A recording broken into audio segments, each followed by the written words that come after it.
and I'll kick it over to you.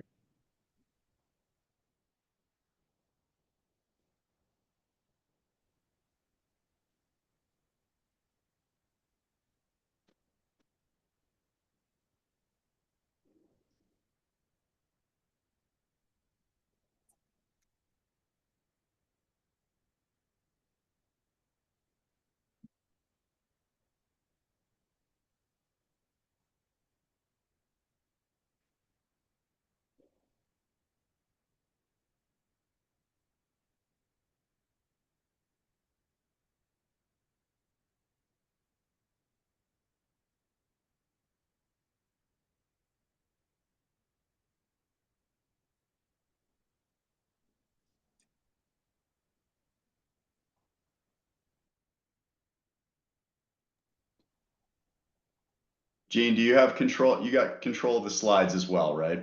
I will have control of the slides, Okay. yes. Good, good.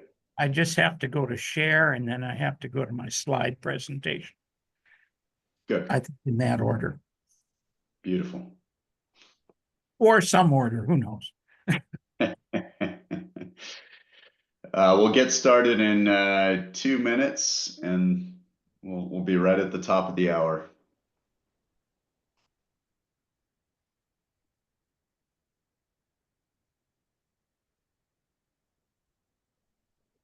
I think at the top of the hour, JD wants to take down this welcome sign, this welcome slide, right? Yeah, I'll do the intro, Gene, at the top, and then we'll take it down and we'll kick it over to you. Yep. Very good. Yep.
You brought some classical music, you guys. Yeah, we need some elevator Beethoven. music. Yeah, exactly. Exactly. All right. Well, few seconds left here and we'll get started. I think people will start to materialize here. But yeah, let's kick this off. So good morning, everyone, for all attending and for all that are joining virtually. My name is Jeff Gould. I'm the current CCIM Greater Los Angeles president this year, and honored to be hosting this virtual syndication class with all of you. Very honored to have our event sponsor, Trowbridge Law Group, and Gene Trowbridge presenting today, our wonderful esteemed presenter and panelist. And also want to thank our gold sponsors for our chapter, RPM Commercial, Cox Castle, Capital Direct Funding, and our silver sponsors, ILI Commercial and Statewide CDC, for their wonderful sponsorship. I want to encourage those of you that are attending today that are not members of our chapter, CCIM Greater Los Angeles, to join as members. Visit our website at www.ccimla.com to join, get the benefits of courses like this, membership discounts. We've got some a great lineup of courses and education for the remainder of the year, and would love to have you join our community. So with that, I want to introduce Gene Trowbridge. I'm going to give a little bio and background on Gene, and we will kick it over to Gene to have him get started on the course. Gene has been in the commercial real estate and investment real estate business continuously since 1972 and in the legal profession since 96. He's awarded his CCIM designation in 1977 and continues to serve as a member of the CCIM faculty and achieved senior emeritus instructor status upon 40 years of teaching. In 2002, he was selected as the Robert L. Ward Instructor of the Year in the Institute. In 2005, Gene was awarded the Victor L. Lyon Distinguished Service Award for his many years of outstanding contribution to the Institute's education program. He's a member of the California Bar, founding partner of Trowbridge Law Group, Trowbridge and EA, and Gene's law practice concentrates on the syndication of commercial investment real estate through both debt and equity.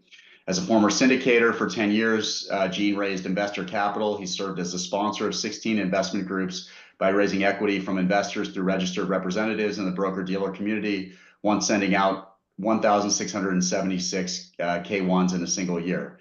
I could go on and on. He was responsible for the organization of those investment groups, the acquisition, management, and disposition of the real estate, and communications with the investors. Gene is trained and mentored through 3 different law partners in syndication and crowdfunding since 2008. And he's delivered more than 250 live seminars on group ownership, exchanges, and taxation audiences across the country. His articles have been published in various real estate media outlets, and he is highly sought after on the subject matter of real estate group ownership. So with that, I want to welcome Gene, welcome our attendees, and kick it over to you, Gene, to present this very pertinent and poignant topic for us. Thank you, Jeff. I appreciate it. Let's see if I can get the technology working here, right? I need to do this, and I need to, let's see if I can get this.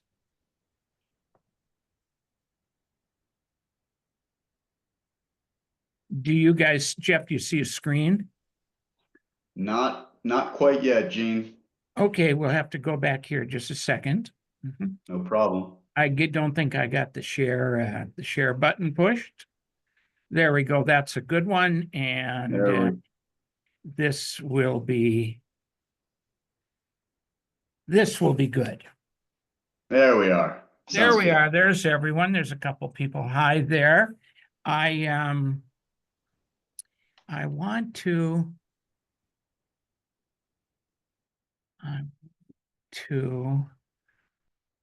see if I can get everyone's picture on there. Okay. First of all, I know that some people have signed up for this workshop and they're not going to be with us. They're going to be listening to the recording, getting the slide handout, getting the book, and listening to the recording. But the rest of us, it's great to see you. When I saw the roster, there are a number of people that I know. I don't know if any of you were ever on in a class when I was teaching CCIM classes, but if you were, it's been a long time and I really appreciate that. And we'll go forward. Syndication and crowdfunding.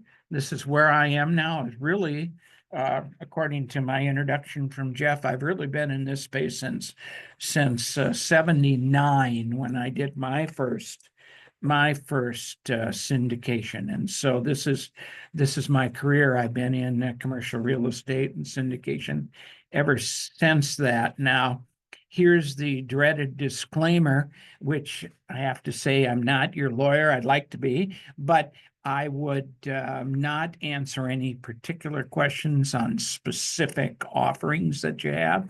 I'm not going to do that. This is an educational event, but I'm happy to talk to anyone individual. We always, like most good lawyers, we always offer free consultations. Just coming to me, and when we're all through, you'll have my email address and the company's website and everything. So that's good. Now, Jeff already went all through this. I don't have to go through much anymore, but I want to talk about why I do this. And it's all built in this situation where I was a syndicator. And I will tell you that even in surveys, and I think I have a slide on this later in the presentation, 2 things that syndicators learn is, number one, the care and maintenance of investors can become overwhelming. So when I sent out the 1,676 K1s that year, and that was a while ago, it wasn't so automated as it is today. A lot of putting stamps on and licking envelopes and everything. It was a burden. I finally decided that I'd had enough of that and looked for another way I could still stay in the syndication business, and that turned out to be going to law school. The other thing that syndicators say is that the risk is always more than you anticipate. When you think back to, say 2018, when we were writing documents and we were explaining all the risks, we never really said something about a pandemic that was going to happen. And the pandemic was complicated the real estate market, especially if you were doing something like apartments. All of a sudden, you couldn't view the apartments. You didn't know that your tenants were going to pay you rent. So COVID was a risk that we hadn't anticipated. And in 2022, no one knew interest rates were going to go from 3 to 7 in a month. That isn't something we had anticipated. And in my career, I've seen several things. The Tax Reform Act of '86 was an out of the blue risk that we didn't know. In 2008, when the commercial-backed mortgages disappeared on one particular day in August, we didn't know that. So there's always more risk than you think. And this is not a nothing down business. First of all, I know some of the gurus that are out there say that you can do all this and never have any of your own money in there. That's not the case in my experience. And the risk comes on, so you've got to be ready. But you're all in the real estate business, so you probably know what I was just talking about. But it's a little different when you're in charge of everyone's money. One of the differences about being a syndicator and a broker, and I'm going to talk about this in a little bit. As a syndicator, you actually take people's money, and you're in charge of that money for a number of years. That's different than being a broker. So there I am, and this is one of my best pictures. One of the best things I do in my life is carbo load off of a half marathon, and this is a picture in the Kauai half marathon some year that I've been doing. So that's me. And here's Jonathan. Jonathan has been with me for about 8 years. He came out of UCLA, and he was working with me really as a clerk. And over the years, he's moved on to be a partner, and a named partner actually. And then Tim has been with me actually for 10 years and just finished his law school. He moved back to Boston to go to law school and is a member of the bar, and it's pretty exciting. He's the one guy in the firm who knows how to spell AI. I don't, and I don't think Jonathan does. So this is, along with his legal work, he does a lot of good stuff for us. So my presentation objectives. Let's talk about the importance of the real estate private placement market and really the whole private placement market. Let's learn that being a real estate syndicator involves having a fiduciary duty to the investors. That's why when I wrote my book, and I called it It's a Whole New Business, and you're all going to get a copy of the 4th edition of my book when the chapter sends out the recording. I entitled it It's a Whole New Business because it was really written for real estate people, and real estate people didn't really understand that putting together groups of investors and managing their money took you into the securities world. And the reason it takes you into the securities world and all those laws is because of the fiduciary duty you have to your investors.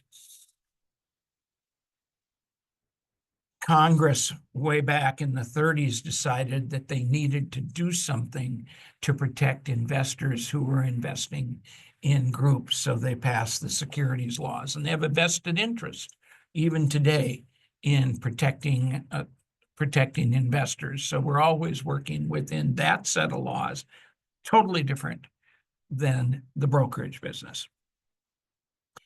Certainly, We're going to talk about securities laws, understand what crowdfunding is and how it might apply to you. And I'm just going to tell you right now, crowdfunding is just a word. And there is a specific set of statutes that talk about crowdfunding, but you're not going to do crowdfunding. But everyone uses the word crowdfunding, whether it applies or not. So that's why on my opening slide, I do have the word crowdfunding because I thought it might attract some people. And then be aware of the mistakes that real estate syndicators make, either me or clients that I've dealt with over the time. So that's what we're going to go to. Now, as I go through this, you're going to put your questions in chat. Sharon is going to monitor the questions and help me doing this. This presentation is not set up to allow a dialogue back and forth between you and me. You won't be able to talk. I'm going to do the talking, but we're still going to get your questions. This is a small group. We'll be able to help you, and I'm sure you're going to have a good experience. This is the same exact workshop that Jonathan and I put on for the Ward Center for Real Estate at the Institute. There we do it in 90-minute sessions, 2 days, maybe on a Wednesday and a Friday, or a Tuesday and Thursday. But we're going to do all of this today between now and we end. I'm going to give you a break in the middle, but we're going to cover the whole thing today, and I'm doing this totally by myself. So let's start right here. If you're going to buy a piece of real estate, my suggestion is you use, and you've probably heard this, you use an LLC to take title to the real estate. The lender is going to come and look at the piece of real estate and underwrite the real estate. In commercial real estate, they're going to underwrite net operating income and debt service coverage ratio. They're going to look at the property. Then they're also going to look at who the borrowers are, okay? But the property is going to be owned by the LLC, and how that is important to you is if anything goes wrong, theoretically at least, the only thing that is at risk would be the assets that are owned by the LLC. Now, I'll just throw a caveat. If you're running the LLC and you're doing fraudulent things to the bank or whatever, you might have some risk. But if you're not doing fraudulent things, you're protected by the LLC. So everyone should do that, should buy your investment real estate, or if you're going to start a business, should start an LLC. We don't see many limited partnerships today. And the reason we don't see limited partnerships, I'll really explain, because it has to do with the liability to whoever is running the limited partnership. But we're going to see LLCs. And if you're just buying your own property, you're going to be the member of the LLC. The member invests money, the LLC runs the property produces cash and sends it back to the members.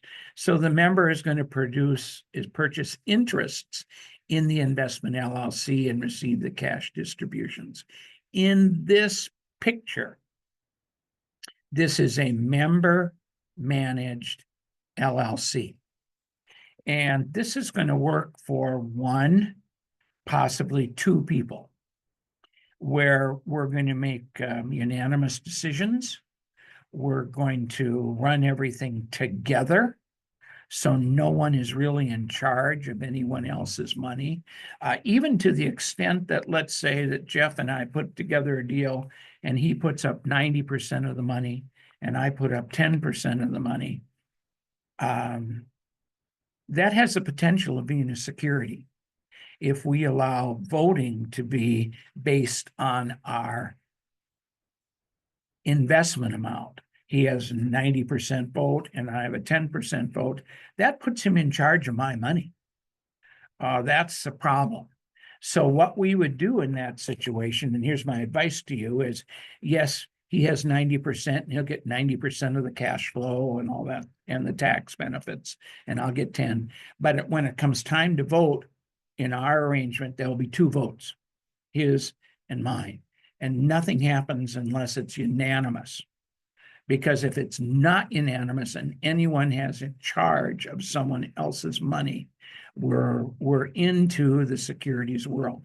And that's what the securities laws are all about, is how would we protect me as a 10% investor from what Jeff is doing if he has 90% of the voting rights and I only have 10.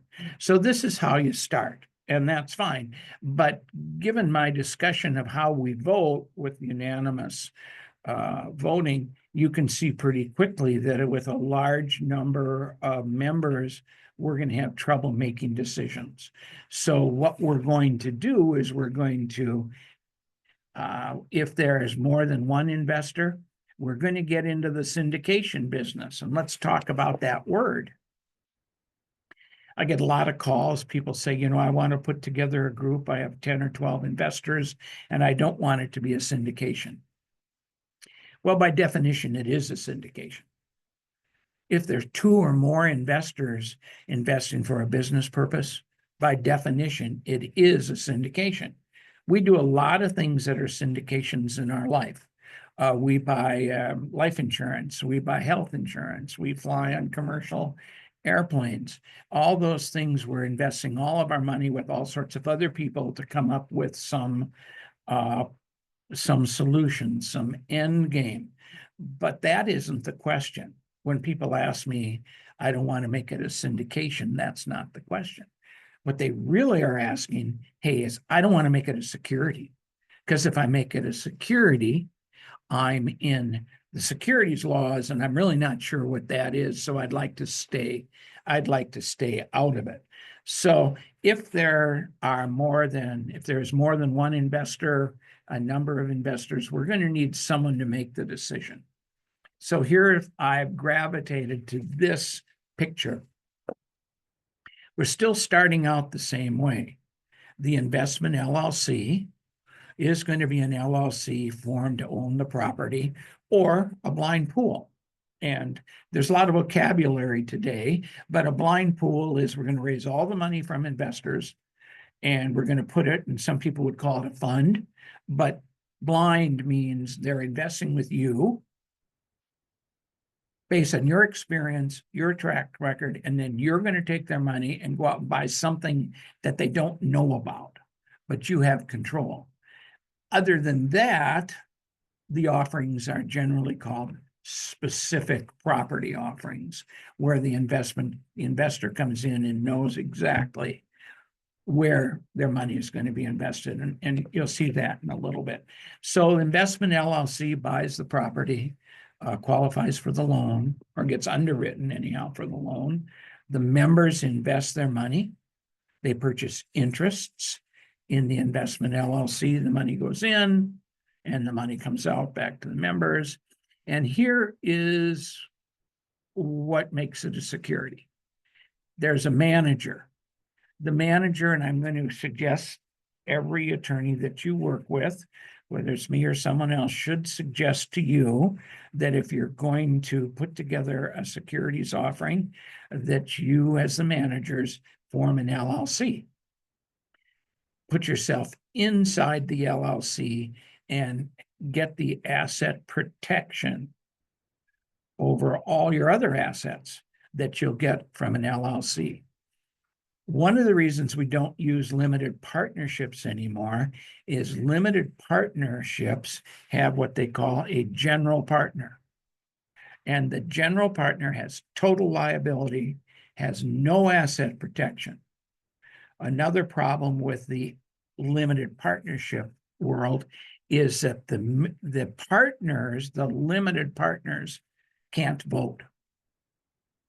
And as we've gone through trouble in the economy over the years, a lot of investors have said, you know, gee, if I could have stepped up and voted and taken part of what was going on, maybe I would have saved the property. Well, the problem with a limited partner stepping in the role of managing the property or managing anyone else's money is they automatically become a general partner, and they have no asset protection as a general partner. So really no one wants to do that. I will tell you, we work with investors who bring in, or syndicators who bring in Canadian investors. And that's about the only time we use limited partnerships. And that's because in Canada, an LLC is treated as a corporation and has double taxation.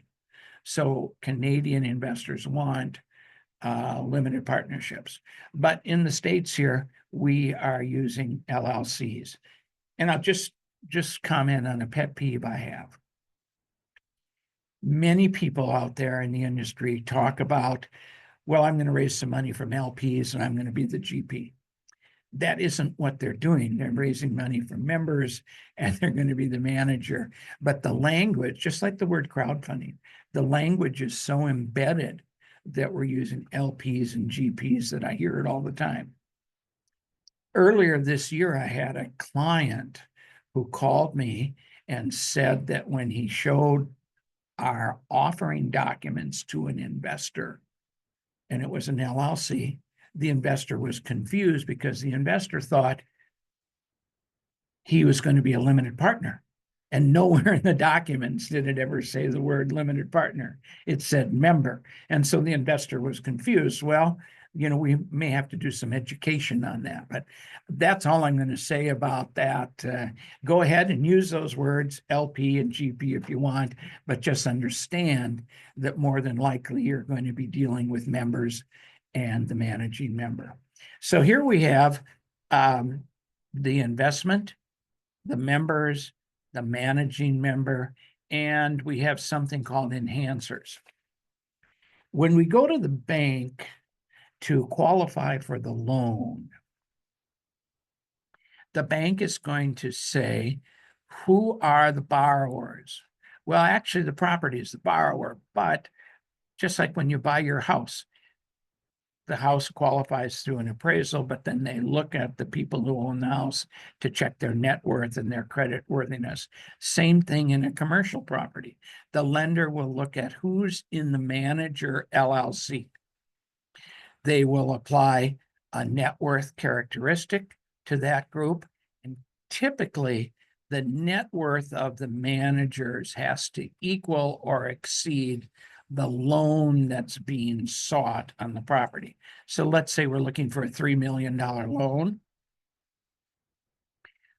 The lender is going to look at the group in the manager LLC to see if there's $3 million of net worth. And this is probably the most common time that an enhancer comes into the picture, or a key principal, or an angel investor, whatever you want to call it. I call it an enhancer. There's a possibility that the lender is going to say, we need someone else's financial statement.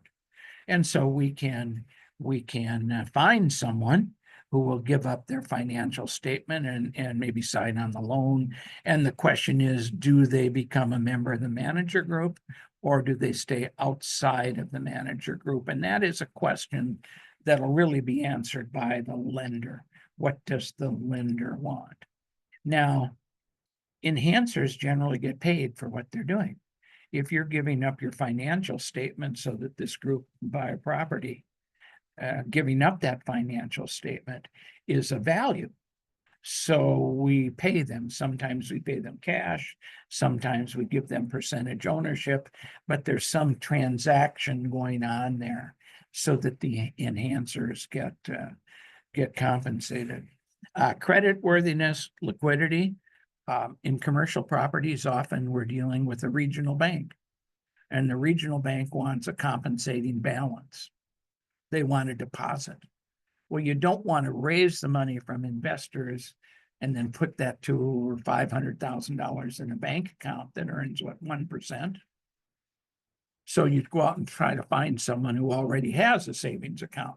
Will they move it to this bank, and will that solve for the compensating balance? And will they get compensated for that? Sure, they might. Money raising is another issue, which we'll talk about later. property management purposes. Many times our syndicators are buying properties that are, well, Texas, Georgia, Florida, and we don't have boots on the ground to manage the property.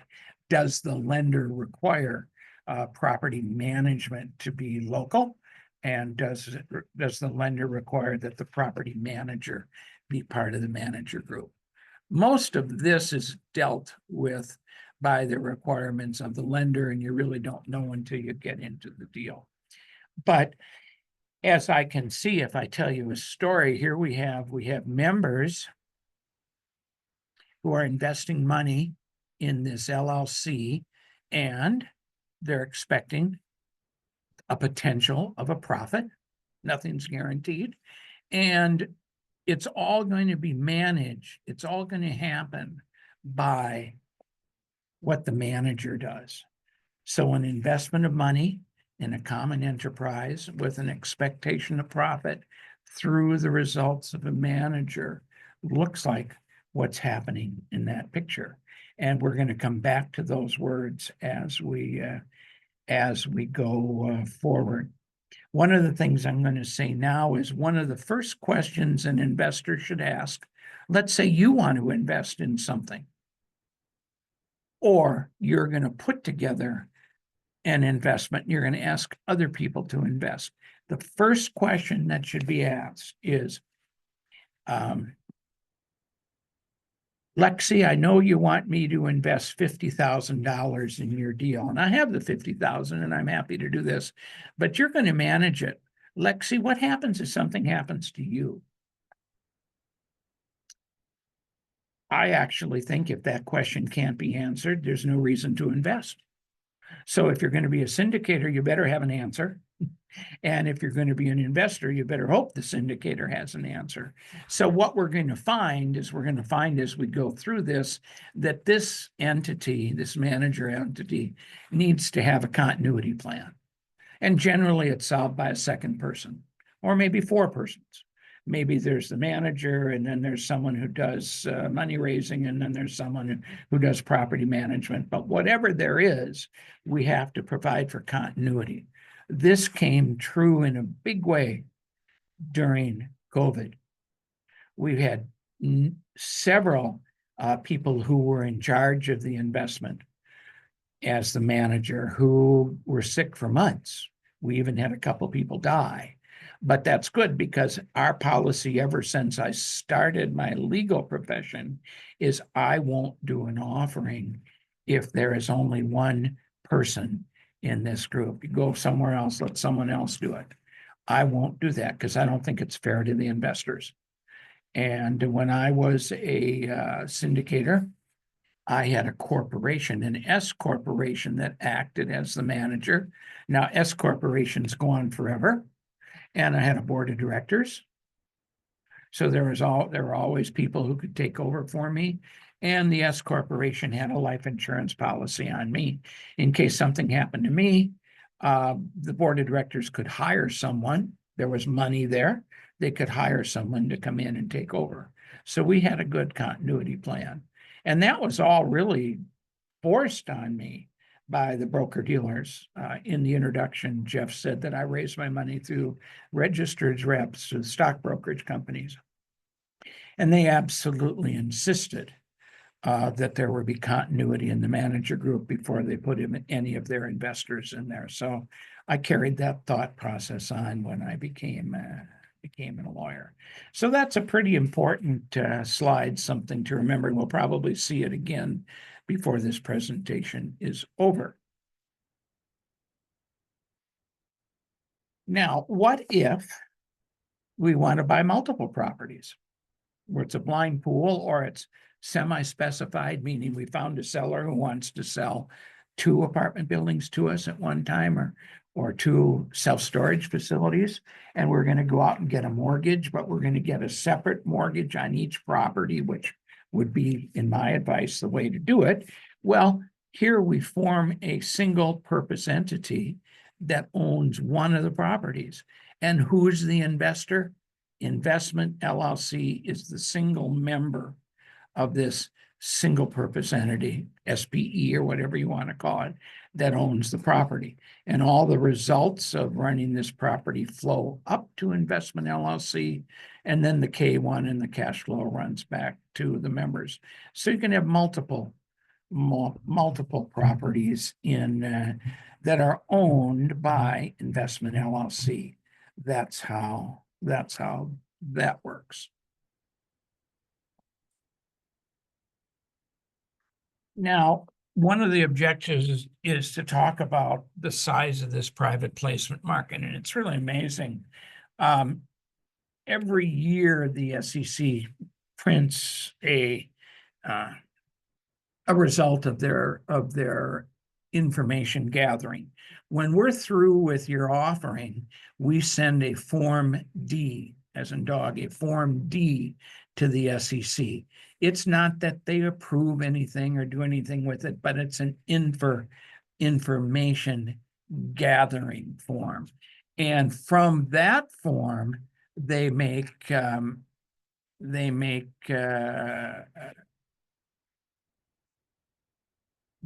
decisions. They track what's going on in the business. Well, here in 2024, the amount raised in private placements. Now, private placements would be a definition of not going to the SEC and doing a public offering. We're not going to Wall Street. This is going to be private. We're generally going to know the people who invest with it, or within some certain rules, we can advertise and find people that we don't know to invest with us. Well, in 2024, that market was $3 trillion, down from 4.2 trillion in 2023. And isn't that what happened to business? Business has slowed from 23 to 24. Now, that's a lot of money. In either event, that's more money than was raised on Wall Street for new offerings in either of those years. This is huge. The private placement market, according to the SEC, is where small businesses raise their money. Small businesses, by definition, less than 500 employees, small businesses. And so this is where all this money is raised. It's huge. Now, it's not all real estate. The highest level of funding is in tech, high tech. Second is in the finance world. And third, it is in medical. And then fourth, it's in real estate. But we still do quite a bit of business in real estate. Now, the SEC thinks that these numbers are understated. First of all, some people don't file a Form D. Well, I'm going to talk about that in a minute. That's a mistake. So they really don't know. And then on some of the offerings that we do, let's say the client wants to raise 10, but wants the ability to go to 15 million. So the SEC probably doesn't know, did they get to 15 or did they end at 10? Because we have no responsibility of modifying our Form D that we send in. So the SEC thinks there's actually more money raised. But one of the important things on this slide is, of the $3 trillion raised in 2024 in private placements, $2 trillion was raised in Regulation D. And that's where you're going to work as we go through this presentation. You're going to find out that you're going to work in Regulation D of the securities laws. The other trillion is scattered around in any number of smaller type of offerings, but the giant is Regulation D. So I think we should probably talk about that as we go forward, because that's what's going to happen when you call an attorney and say you want to do a securities offering. They're going to start their vocabulary. Well, you're going to do Regulation D, Rule 506, and whatever. Okay, fine, stop.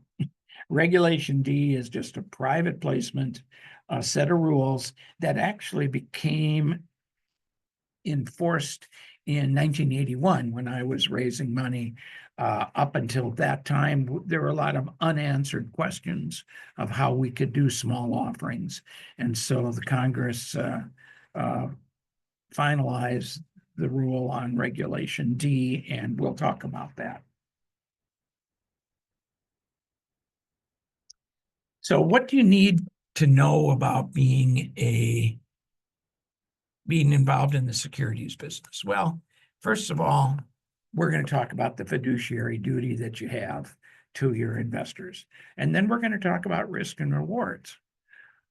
Today, we're going to talk about tenant in common. Tenant in common is something that I had to add to the 4th edition, because over the years, people who bought properties now have a lot of gain and they want to defer taxes, they want to do exchanges, but they probably need more money than they just have to do an offering. So we do offerings in tenant in common, and in 2002, the SEC came down and said that a tenant in common offering is a security. So we need to know about that. We need to know about different entity and structures,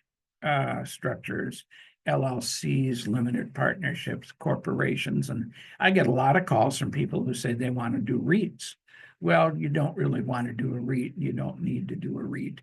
But that's a word that's out there that people don't understand what it is. So you need to be comfortable with that.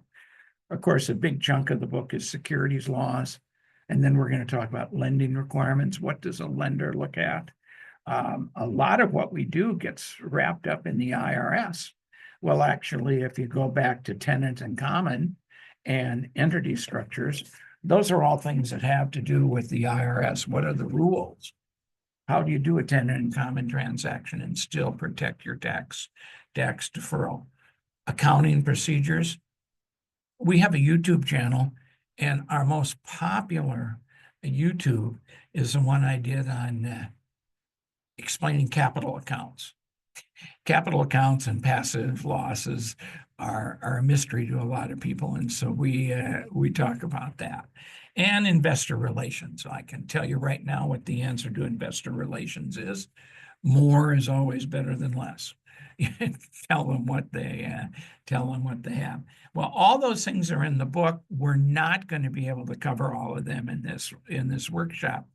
But as I said, you're all going to get a PDF of the 4th edition of my book when the chapter sends out the recording of this event. One of the reasons you would even be interested in doing this is if there was some revenue for you. You know, this is not a charity. We need to see how we can get paid. What's in it for us? And that's a fair question. You're running people's money. You're taking charge of people's money. There should be compensation to you for doing it well. And this is just a very short list of the way that I see this happens. Sometimes you just simply take ownership interest. The people might put up 80% of 100% of the money, and they own 80% of the offering, and you own 20. That's fine. Acquisition fees, when you go out and either raise the money, you get paid an acquisition fee, or maybe you get an acquisition fee based on the property that you buy, the price of the property. Asset management fees. Who's going to run this company? That's different than property management fees. Who's going to take care of the phone calls, the K-1s, the tax returns, and the quarterly reporting? Who's going to do all that? Disposition fees. When a property sells, the managing member is going to be part of making that transaction happen. There may not be a broker involved. It may be an unsolicited offer that comes in there, and we need to make sure that the managing member gets compensated for the work that they do on behalf of the investors. Certainly not as a fee, but certainly we can have a share of the operational cash flows. In the example where the ownership interest was 80-20 and the managers own 20%, maybe they're going to get 20% of the operating cash flows. The ownership and the sharing of cash flows do not have to be exactly the same. Share of refinancing proceeds. A property goes up in value in 4 or 5 years from now, you refinance it, maybe some of that comes to you. Share of sales proceeds. I mean, there's 100. If it's a new construction project, you've got construction management fees, and how about loan guarantee fees when you're asked to guarantee the loan? There's just more than I can put on one slide. But I do want to highlight the bottom one where it says possible real estate fees for licensees. That's not why you do syndication. You don't do syndication to become a better broker, a better listing agent. There are other people who can teach you how to do that. In fact, the securities laws make it difficult for you to collect commissions on syndications that you're doing. It just, that's why we probably do acquisition fees, because it's a different name, a different definition, and that's how we do it. So don't think that this is going to work. In fact, in the first chapter of my book, I talk about the conflicts, the very real conflicts about being a broker in the business and being a syndicator in the business. Inside the same office, inside the same product type, there's a lot of conflicts that you run into, and that first chapter would be interesting to you. The second chapter is all about risk and rewards, and there I get into a discussion of fraud and misrepresentation and things that can happen. So those 2 chapters right up front might even tell you you don't want to do this. I don't know, but that's why I put them up front. So there is a way to make money here, no doubt about it. And this slide kind of tells us what we're seeing in the market. I took the last 25 deals that we've done, kind of put a bar chart together. There are a couple words on here. A specific, I've already covered that. On a specific offering, the investors know exactly what the property is. Semi-specific means they might know what the first property is, but there might be more properties coming. An example of that we're doing now is we're doing, in the Midwest, we're still flipping houses. So we have a client who has 3 or 4 houses under contract right now, and he's going to put them into the fund, but his goal is to buy 20 houses. So we know, based on his business plan, that he can perform on the business plan because he's got 3 or 4 under contract to start with. And now with the investor's money, he'll go out and buy some more. A blind pool would be another offering we have where someone is saying, we're going to buy single family houses, but I don't know which ones we're going to buy, but I have an experience in this. And so it's a blind pool. Or I used to do blind pools in self-storage. After I developed a track record, I went out and I said, I'm going to raise, $5-10 million. And we're going to go out and buy 2 or 3 pieces of dirt. And then we're going to build storage facilities. In my business, we didn't want to own and operate the facilities. Our goal was to build them and get them sold. In fact, half of the properties that we built in my career, we sold to public storage. They looked at the site, they looked at the site plan, they made sure I had the right orange color paint, and we went and put the projects together and they bought them. I was not interested in being an operator because what I was interested in is providing what my clients needed, what the broker dealers felt we needed was equity buildup, not operational cash flow. They have plenty of things that would give their investors checks every month, but they didn't have anything like this that would allow them in 2 or 3 years to double their money or whatever. So that was good. So there's blind pools, and you can see that from a $2.5 to a $5 million raise is a sweet spot for us. And generally we're doing more than one property or blind pools. I have 5 in the blind pool or specific property in this column of specific properties in the last 5 deals. Our biggest deal was a $165 million offering to buy a very, very large commercial property in Wake Forest that's going to be developed into something spectacular. So that's where we are. The lowest dollar amount I've ever done in a syndication was $360,000. And that's interesting. That was from a CCIM in Baltimore who taught classes on real estate investing. What a great idea this was. He was going to take 35 people, and I'll tell you why that's important in a minute. 35 people into his class. They were going to pay $10,000 each to take the class. And then they were going to go out and buy something. They were going to do it all together. They were going to do the paperwork. They were going to pick the property. They were going to buy it. They were going to fix it up. And then they were going to sell it and make a profit. So it was clearly a securities inside of an educational program. And they actually made some money. So I thought that was interesting. Yes, Sharon. We have a question in the chat from Lexi, and that is, so does the PPM define the discretion the manager has? Absolutely. The PPM, we're going to talk about that, is the story. And I'll need to know the story so I can write the PPM. But as a support to that, I'll ask you to write out your investment summary or your business plan, which will be Exhibit 4 in my PPM. Because one of the things that happen is you can do your business plan, your investment summary early on, and you can start talking to your investors and get them all fired up to write the check when the PPM is ready. But over time, when you're looking at a deal, maybe in 1 or 2 months, things might change. So it's easier just to change the investment summary than it is the whole PPM document. So when we come out with the final document, see, everyone needs to be told the same thing at the same time. Your investment summary will be finalized. It'll be Exhibit 4, and you'll be absolutely tell the clients what you're going to do. And it's like a handcuff. If you're going to buy self-storage facilities and you decide there's a raging opportunity to buy a McDonald's, don't do that. That's fraud. So you can't do that. So yes, the answer is, of course.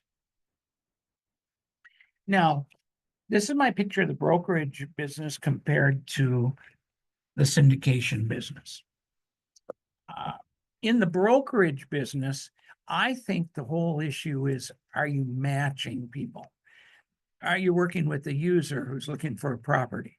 Are you working for a property owner who's looking for a lender on their property? How about investors who'd like to get a loan so they can buy the property? All these things are matching, and you sign a contract, right?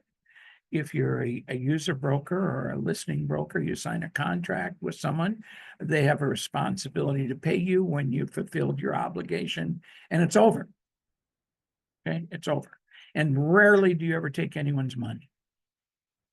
But in the syndication business, it's the investors who put their money with the investment LLC that you're managing, and that goes into the property.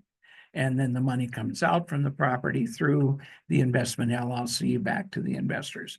So while you have their money and while you're managing it, you have a fiduciary duty. Now, you always have a fiduciary duty in the brokerage business. Don't get me wrong, but this is a much bigger fiduciary duty. You're supposed to manage your investors' money better than you would manage your own.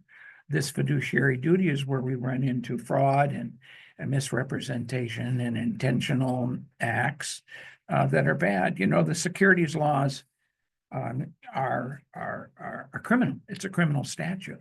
So if you do it wrong, you're going to face some consequences. So it's different. And whether you want to get into this business or not is a thought you have to go through. I've had people who've done, I think there are 3 ways this can work out. I've had people who have done their first syndication deal and said, no, I don't like that. I'm going to stay over here in the brokerage business.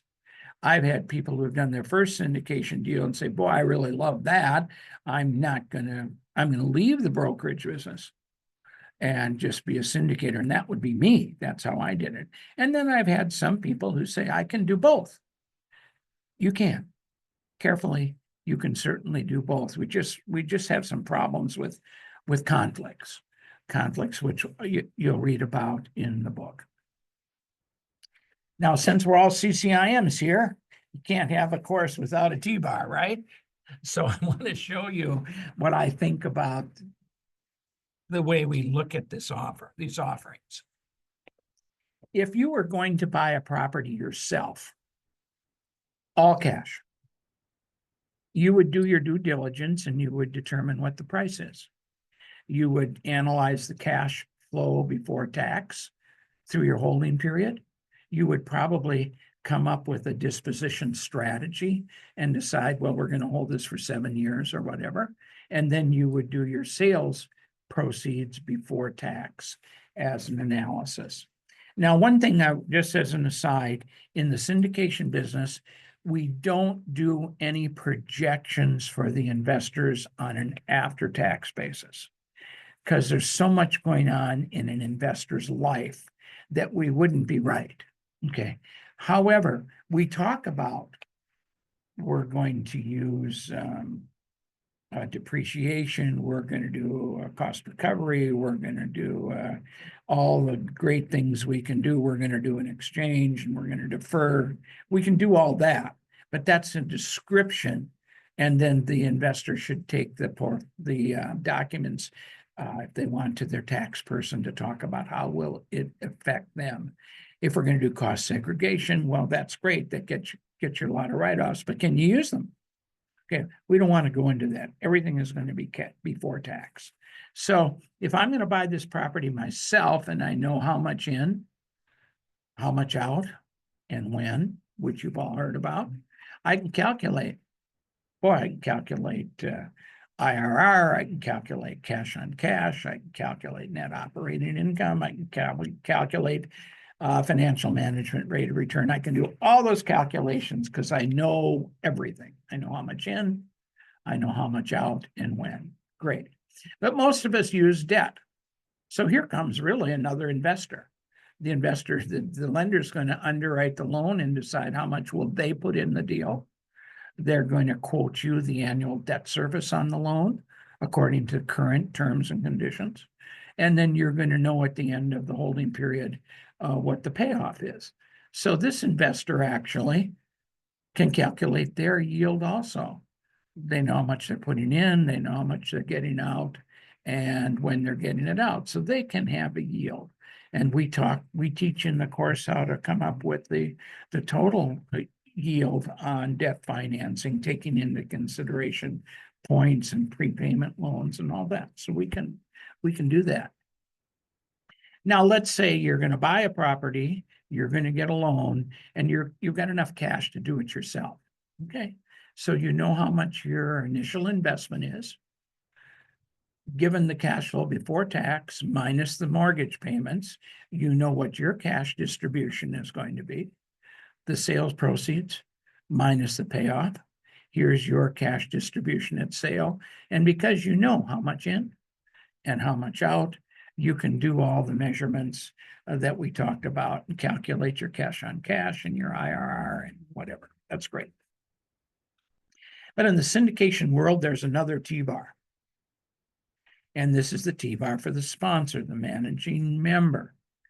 And theoretically, the sponsor doesn't put in anything to take on the risk of being the sponsor. Now you're going to say, well, that's not true. Gene, don't you have to have skin in the game? Yes, you do. But where do you have skin in the game? You buy units just like everyone else. Okay. So yes, I think the third question that an investor is going to ask you is, are you going to invest yourself? Are you going to have skin in the game? And you say, yes, I'm going to buy some Class A units just like you. Great. So now we have the sponsor taking on the risk. There's really no dollar and cent number there. The sponsor will collect the fees or the percentages of the cash flows, operations, the fees and the at sale. And now we are looking at the sponsor's T-bar. The sponsor's T-bar has a 0 up here. and it has positive numbers in operations and dispositions, and we cannot calculate an IRR.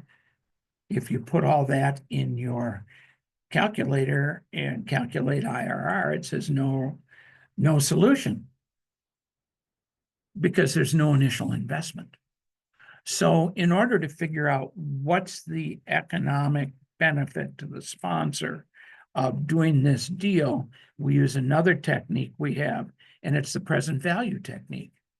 We put in here a target yield. Let's say we put in 15%.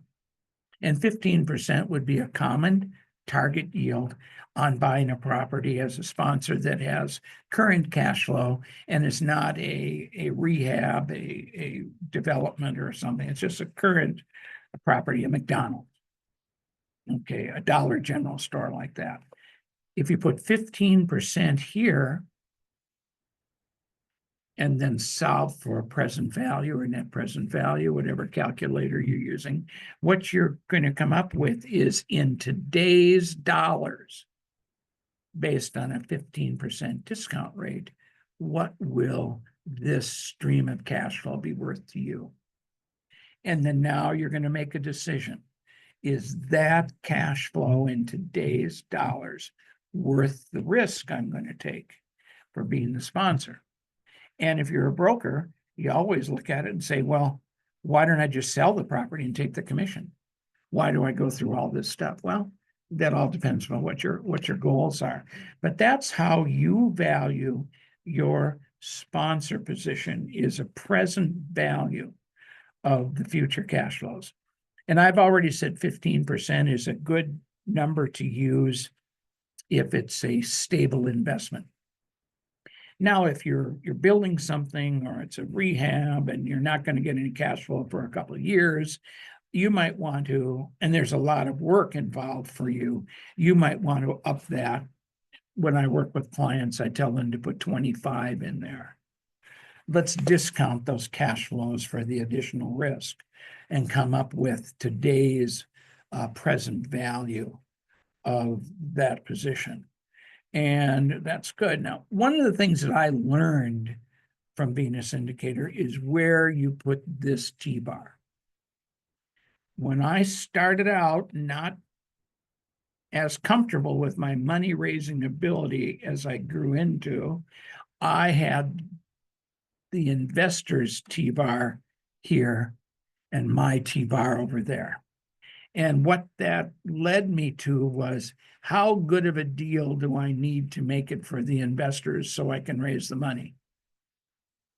And once I figured out what I said to myself, okay, what's left for me? And you can find yourself working for free. And that doesn't do anyone any good, because if you're working for free and something goes wrong, how much time are you going to spend on it, really? That's kind of a cynical approach, but I've seen that. So I moved my T-bar, my sponsor T-bar here, and said, okay, if I'm going to do this, this is what I need for me. Now let's see if there's enough left for the investors. And if there isn't, don't do the deal. Yeah, just as simple as that. So that's my qualification for myself. So that's kind of interesting. Now, I don't know when it is, but at the Ward Center, there's a course that Jeff Engelstad from the University of Denver does. That's an Excel course on sharing cash flows with an investor. And it's a good course to take. I've taken it many times. It's just like he's taken my course. And he gives you Excel templates of different ways that you can structure what I would call the waterfall. And so that's a good course to take at the Ward Center. But this is overall what I think is a good way to look at, should I do the deal? What's it worth to me today? And what are my anticipated risks? And is it worth taking the risk?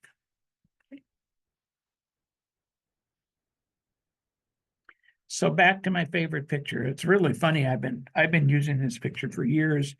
And recently I looked in my book And I don't have that picture in my book. That's the best picture I have. It explains everything. So in the 5th edition, I will have that picture in my book. But what is the picture? It's the members investing their money in the common enterprise, expecting a profit through the results of the manager. That's the picture. And why is that important? Because that's all about what a security is. In 1930s, Congress passed securities laws. Prior to that, there were no rules, and the term blue sky came up from that time when people were selling you a chance to invest in something. There were no rules. You didn't know what you were getting, and so people said, "Well, we're just selling the blue sky," and that was a term that was used for a long time, but that's really no longer applicable. So they passed 2 securities laws. The first one, well, basically, they're both to protect the public. The first law is to protect the public against fraudulent investments. What are we selling? What are we asking the people to put their money in? And basically, that law requires full disclosure. The investor is supposed to get all the material information ahead of time so that they can make an informed decision. And it's a syndicator, it's a managing member's responsibility to give them all the material information that's foreseeable. Like I already said, we didn't foresee COVID. Okay, so that's not something that you'd be in trouble if you didn't talk about that. Although even going forward now, I still have a small clause in there about, unforeseen medical things that might happen, which would affect the operations of your property. I think it's prudent just to remind everyone. And then the second law they passed is to protect investors from people who sell fraudulent investments, to prohibit deceit, fraud, and misrepresentation. So the first law is all about the story that you tell, the operating agreement. How are we going to do this investment? And the second law really evolved into the Securities and Exchange Commission coming up with licensing requirements. If you're going to sell investments of someone else, and that's a key part, of someone else, we should know who's doing that. So we want to protect the investors from those who would do deceitful things, fraudulent and misrepresentation. So every broker, dealer, every licensed registered rep has a license. They have a strong background check. They take tests. They have annual fingerprinting and all that stuff. So that's what they did. We really don't need to worry about that law, because when I said selling investments of others, okay, that's just like in real estate. You can sell your own real estate without a real estate license, right? You just can't sell mine for sale by owner. And that's what it is in the securities world. That's why I say we really don't have to worry about that much if you're selling your own offerings. If you're the manager and you're raising money from members who are going to invest in your LLC, you don't need a securities license. We're going to talk a little bit about what's going on in the market today when someone walks up to you, when I'm doing an offering and Glenn walks up to me and says, "Gene, I've got guys with $1 million and I'd like to invest in your offering and I just want a 10% finder's fee." That's trouble. That's selling a security of someone else. Now, Glenn has to be regulated on that, and we'll talk about that. Okay, so the first law is really the one that we're most interested in for the purposes of this course, and that's the Act of 33. The Act of 33 is a criminal statute. Do it wrong, go to jail. As my wife says, who would ever invest with a guy whose last name was Made Off? Okay, so you get the point, right? We know people we've heard in the press of people going to jail because of their securities laws violations. And I get a broadcast from the SEC every day on people that they're after and they're going to fine and all this stuff. And you'd be amazed. I saw one last week from a person that was highly politicized, not politicized, highly present in the marketplace, talking about what they're doing, and they were on television and the internet raising money, and they were just fined $4 million for fraud and whatever. So that's not. Yes, Sharon. Where can we get a copy of this report?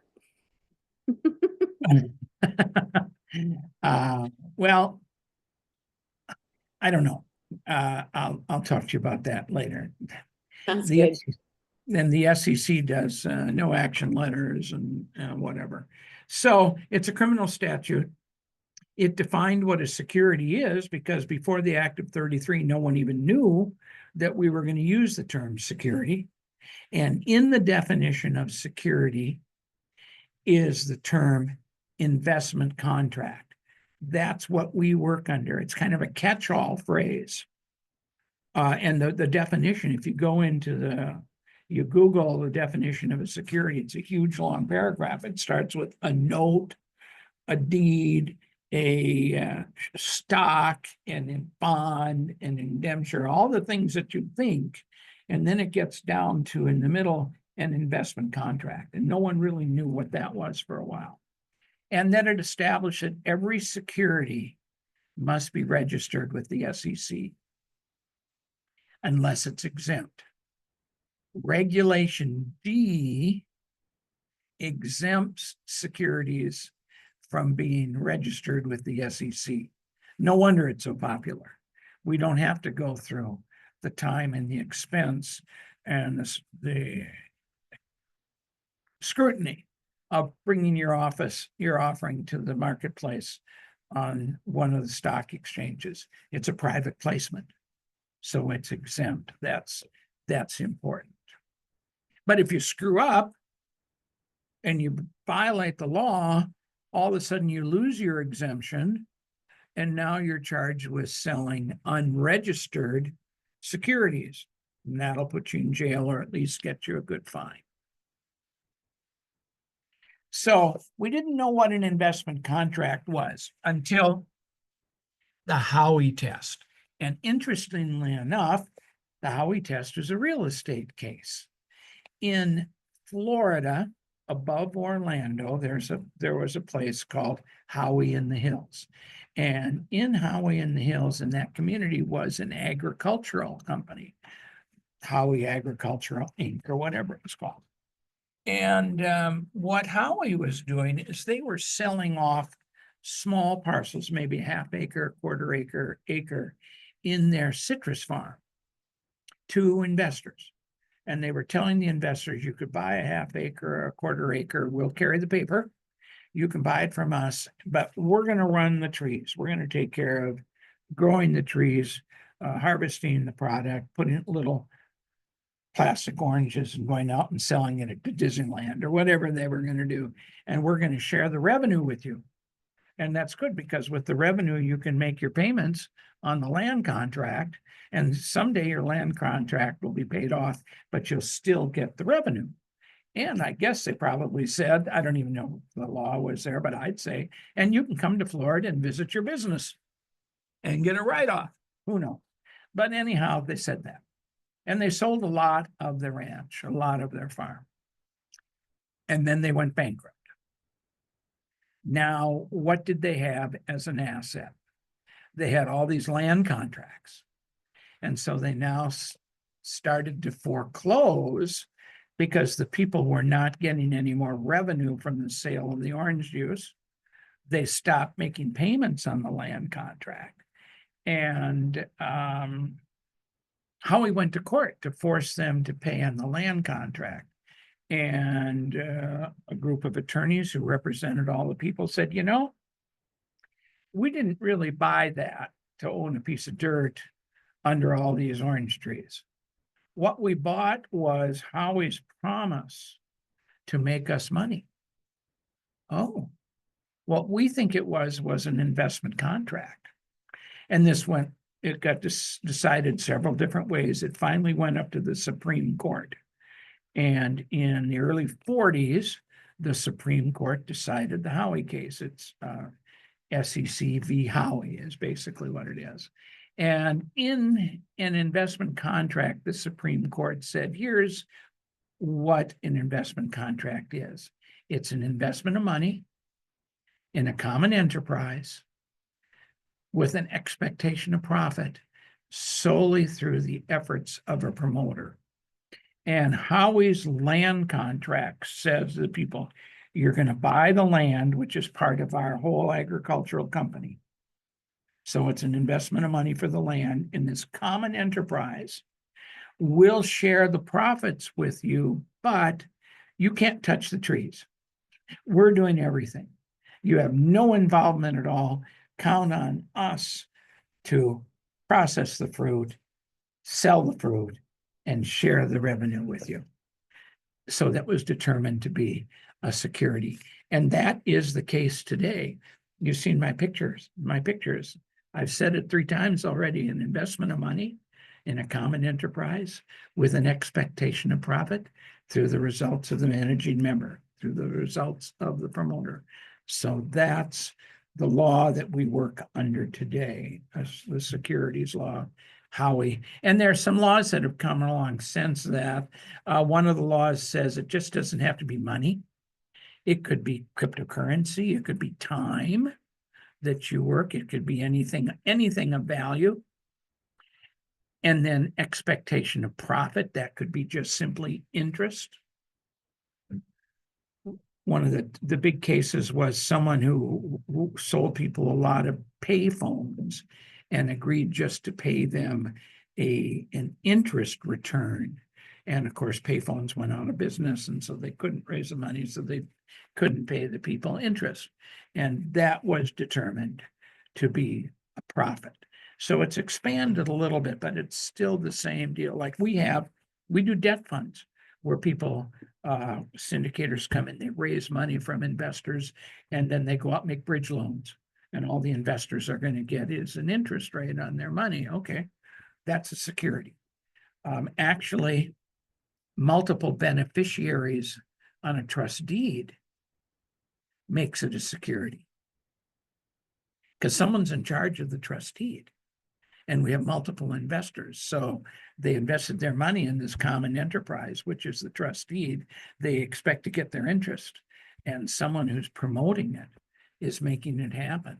So that's kind of a problem. Even if it's secured, even if everyone has a secured interest, it's still a security.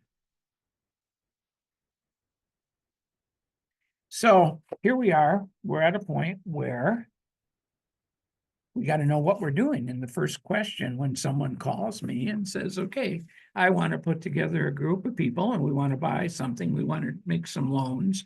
I don't want it to be a syndication. It is a syndication. Now let's talk about a security. Is it a security? So I kind of asked them, are you going to be in charge of everything? Yes. Are you going to make it happen? Yes. Are you going to take a share of the profit? Yes. Okay. So it's not going to be a member managed LLC. And remember the first picture I showed you, the member managed LLC did not have a box for the manager. The members were making their own decision, and their own decisions were all going to be unanimous. No one is in charge of anyone else's money. So the government doesn't control that, doesn't see a need to control that. So welcome to the non-securities world, okay? But if you're going to be in charge, manager manage. Welcome to the securities world. And in the securities world, there's a whole bunch of stuff going on. There's this big black box over there. large public offerings, small public offerings, Regulation A, Regulation CF, which is crowdfunding. There's another black box, it's Interstate Rule 147. And then there's the yellow box, Regulation D, we're going to work on. But I'm going to talk about some of these other things, I'm going to stop just for a second for questions. Are there any questions up until this point before I get into the weeds on this? Yes, Sharon. Hi, Jean. What happened to the investors in the Howie case? Did they lose their money? Yes, they lost their money, but Howie was found to have sold a security. And that's about all that happened. There wasn't much, but they didn't have to make any more payments, but they lost the property. So Howie went bankrupt. Got it. Okay. Let's go on. So in the first black box was something called Regulation A. So first of all, in the black box, there was fully regulated securities that are not exempt, that you have to go to the SEC and get a full registration. Right under that is Regulation A plus. Grant Cardone, we put together Grant Cardone's first two offerings in Regulation A. Now, remember, of the $3 trillion in private placements last year, and Reg A would be considered a private placements because it's not full-blown SEC registration. The amount raised was 1.5 billion. That's not very much, but it happens. And why would someone want to do a Regulation A plus? Because one thing, you can raise up to $75 million a year. Now that actually, when you compare it to Reg D, is restrictive.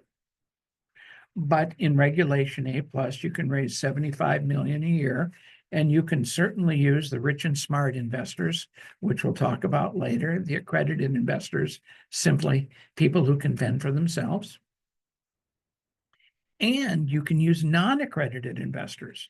And there's a rule in there that says a non-accredited investor shouldn't invest more than 10% of their net worth with you. Okay. And you can advertise. And that's what Cardone did. He brought out this Regulation A, and it was a $5,000 minimum investment, and he could advertise to everyone. We were with him when he brought his first offering out at Mandalay Bay, and he had 12,000 people in the auditorium. And he's on the stage pitching his deal, and his people are walking down the aisle, handing out little postcards to people. You know, if you're interested in this, you know, click on this QR code or whatever, and we'll give you all the information. He didn't know any of them, okay? But he was allowed to do that under Regulation A plus. You're going to do audited annual statements, so there's some annual reporting, and it's a covered security, which means it's preempted from blue sky requirements.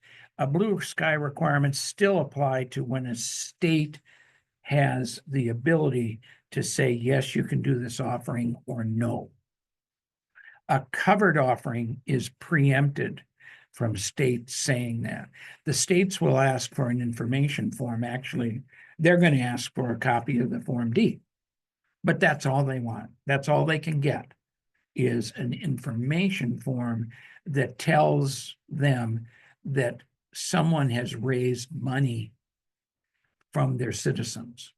So when their citizens call them and say, I'm checking up on this, they can go to the file and they can find out, okay, who is the offering and who are the people. They need something. It's just information.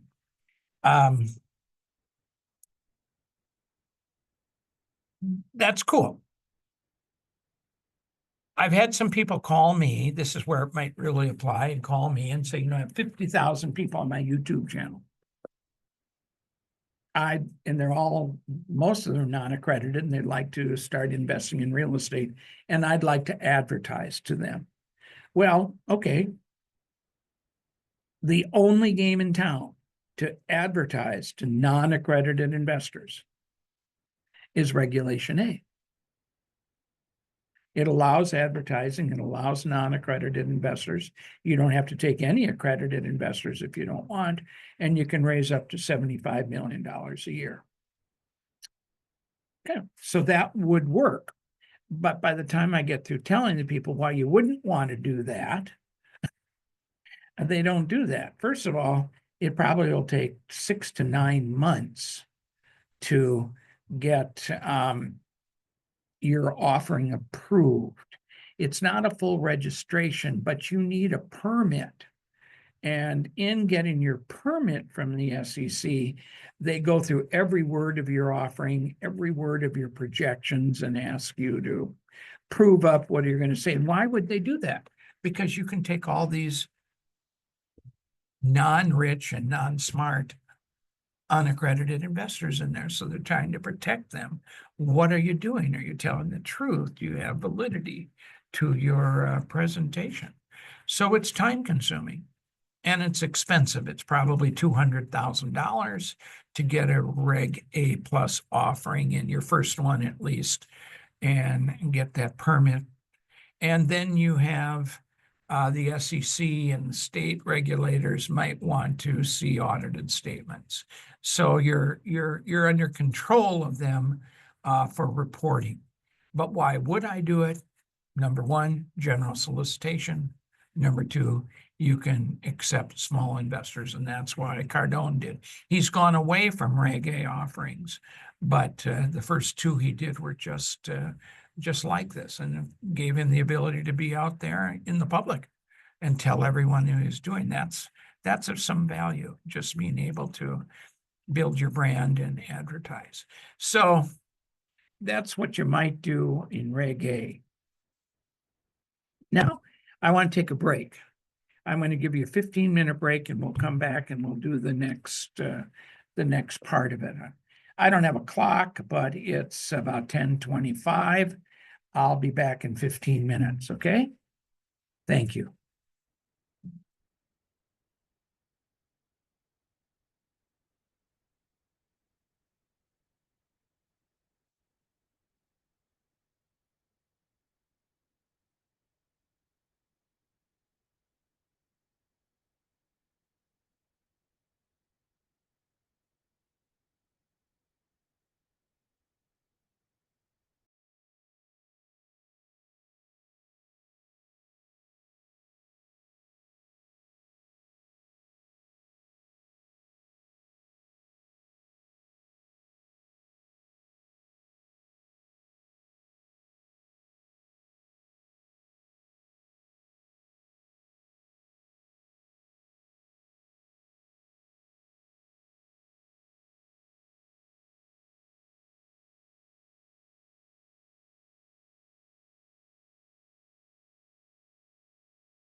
All right, Sharon, are you there?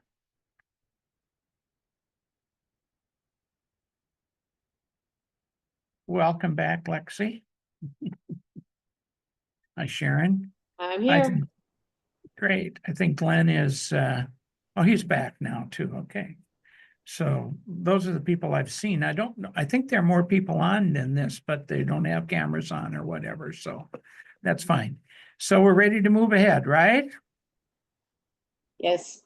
Yes, okay. So in this session, we're going to talk about the securities laws, talk about what's in a PPM, mistakes that sponsors make, and steps for you to get started. Okay. So the discussion of the securities laws brings us back to this particular flow chart. And we've talked about Regulation A. Now, I think we're going to talk about Regulation CF, which is Regulation Crowdfunding. There we go. Now, in 2024, Regulation Crowdfunding only raised $249 million. Now, that's not very much money out of $3 trillion, but they're small offerings. So that's the way it was until 2024. Regulation crowdfunding was $1 million maximum offering. And it was designed for people who wanted to start little businesses. Maybe they wanted to start a restaurant. A lot of people were into brewing beer and coming out with private label beers. And we've done a number of regulation CF offerings. Jonathan does those. And they're almost always having to do with alcohol in some regard. And one of the reasons they're not really in real estate, because it's really not a big enough offering type to do real estate in. And we're going to talk about a funding portal in a minute. Most funding portals don't want real estate offerings, so it's difficult. But since crowdfunding is a word, we got to talk about it. The biggest thing of crowdfunding is it allows advertising. Okay. You can take accredited and non-accredited investors, the same 10% rule, and you can raise $5 million maximum in a 12-month period. That's all fine. But you must use a registered funding portal. That would be a broker-dealer has set up a separate portal to raise money for crowdfunding offerings. And they charge fees typically 10 to 15% of the money that's raised, and they find all the investors. The broker-dealer has a group of investors, and those investors invest with you. You won't know any of the investors, and you can't raise any money yourself, generally speaking. And the most popular ones are WeFunder, Start Engine, and Republico. Generally, they don't like real estate offerings, so it's not very popular. I do know of one or two people in the legal firms in the real estate industry who are working on getting a funding portal set up to help for real estate. They're not there yet. And the problem is they're not going to raise any money because they don't have any investors. They're going to let you do your own money raising. And that's causing some trouble with getting their funding portal approved. But that would be an opening. And, we have a lot of offerings where it's less than $5 million. So it might be popular if that ever comes through. You file a Form D, which is a very extensive questionnaire that you have to answer about your offering. And there is ongoing reporting requirements that you have to post online to all of your investors. So it is something that's out there, and you hear the term crowdfunding. It's just a word that's crawled into our vocabulary. People call me and they want to crowdfund and they want to raise $20 million. Okay, fine. That's not crowdfunding, but I'll tell you how we can do it. We're going to do it under Regulation D. Okay, so that's crowdfunding. Then there's the other black box that's down there, intrastate exemption rule 147. We have never done a deal under 147, but it's interesting. In this, all the investors are from one state. All the properties are in the same state, and the sponsor is in the same state. So it sounds to me like the reason this is an exemption from federal securities laws is that it's all in one state. We don't cross state borders. So if we're in California, all of our investors have to be from California. The property has to be in California, and the sponsor has to be organized in California, or at least live in California. You could do a Delaware LLC if you want, but you as the sponsor have to live in California. And then you go to the state rules, and each state has their own rule. We don't do that very much because what we're sure we're going to find is after we get all this set up and everything going on, we're raising money, and one of the investors says, "Hey, Uncle Bob from Nevada wants to invest." Oops, we can't do that. We want to take Uncle Bob's money, but he can't. So why don't we just do a Reg D offering? And then we don't have any of these restrictions. And that's exactly what happens. There's very little information about how many intrastate exemption offerings there are because they would never report to the federal government. So it's there, it's on the chart, and I have to talk about it. So now we're back to offerings exempt from SEC registration, Regulation D. Okay. There's a bunch of rules under Regulation D, and you've heard about this stuff, but you don't know where it comes from. So I'm going to spend a few minutes on this. Once again, Regulation D was initiated in 1981, and all these rules came into play. And before that, we didn't have these rules. Rule 501 defines what an accredited investor is. And we're going to talk about that in a minute, but you've heard of accredited investors. Basically, they're people that the government thinks can fend for themselves through their assets and their intelligence, and they don't need protection from the government. Interesting.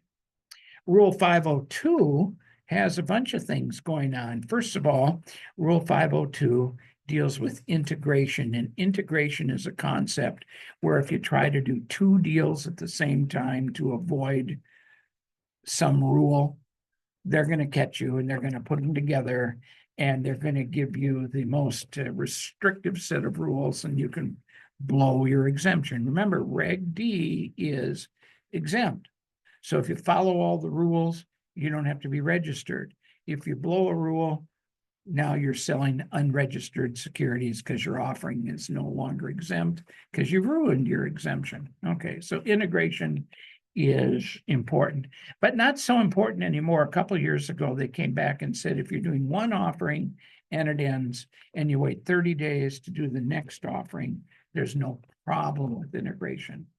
Well, that's cool, because the big issue today is if I'm doing a non-advertising offering and then I want to do an advertising offering, how long do I have to wait?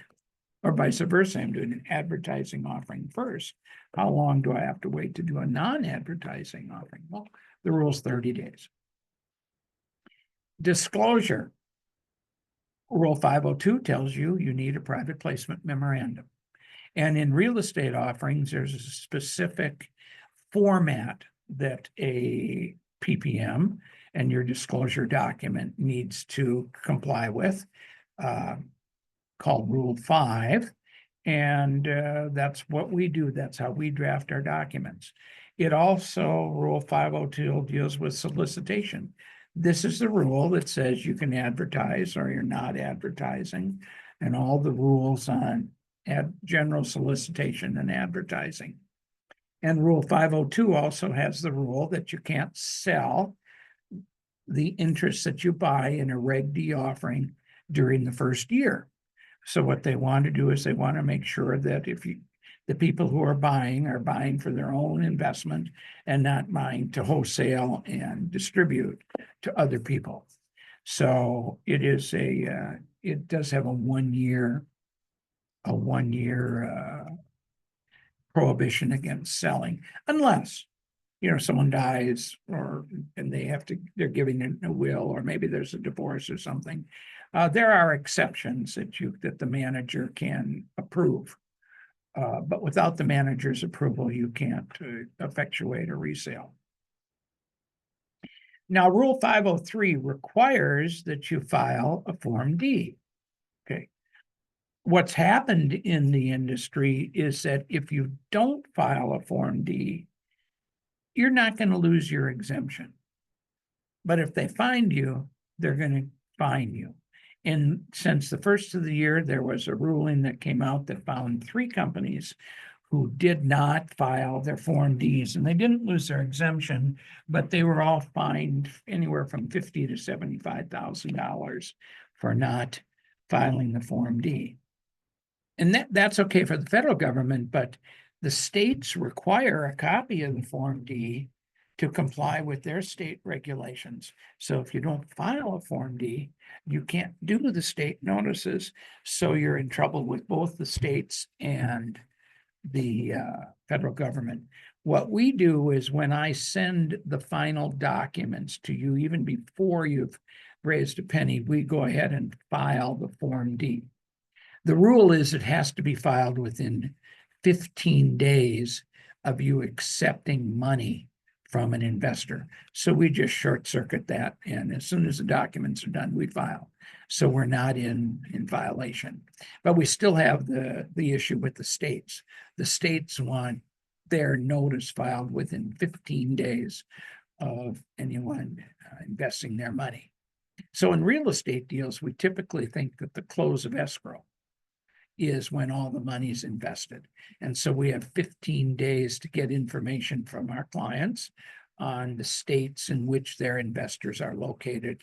And then we file the state notices. So that's kind of a timing thing. And we have to keep, it's interesting. The sponsor is so excited about raising the money and getting the deal closed and starting to operate the property that sometimes they forget what the rules are, and we have to keep reminding them. There is a rule called 504, which says you can do offerings inside of certain states, and you can raise less than 10 million a year. These offerings are not preempted. You're going to have to follow the rules of each state when you raise money. So this is kind of interesting. If you find that there are 2 or 3 states that have good rules that you'd like to work with, you can take an offering just to those 3 states, get it approved in the 3 states before you raise any money, and then the total offering is under the umbrella of 504. We never do any of those because it's first of all, it has that $10 million limit, and you have to go now through 3 approvals. And interestingly enough, in 506, we don't have to go through any approvals at all. 506 establishes an offering exemption for an unlimited amount of money and establishes the bad actor rule. So in 506, first of all, your offering's exempt from the federal government. Your offering is preempted, so you don't have to get any approval from the states before you do your offering. You can raise as much money as you want. Okay, so that seems to be the best of the game. And remember, what did the first couple slides say? Of the 3 million, the 3 trillion, 2 trillion is raised in Regulation D, and 95% of it is raised in Rule 506. So 506 is where all the business is. Now, this is important today because in Rule 501 in 1981, they defined what an accredited investor was.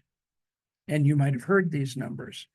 Accredited investor is an individual or a couple who have net worth of $1 million. In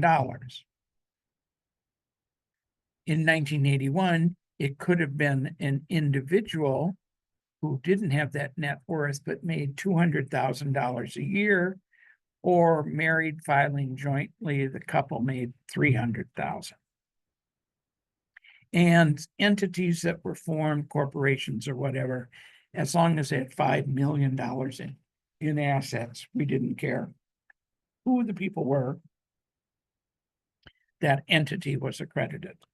Well, the statistics were that in 1981, using the rule for accredited investors, about 3% of the households were accredited. And that was okay with the government. That was fine. Now here comes 2008, when we had the big problem in real estate, and Congress looked at the definition of accredited investor, and they really found that the percentage had grown quite a bit from 3% to a larger percent. And one of the reasons for that is people's houses, especially on the coastal areas, have gone up in value. So in here, in a perfect example would be in California. Someone bought a house for $160,000 in the 60s.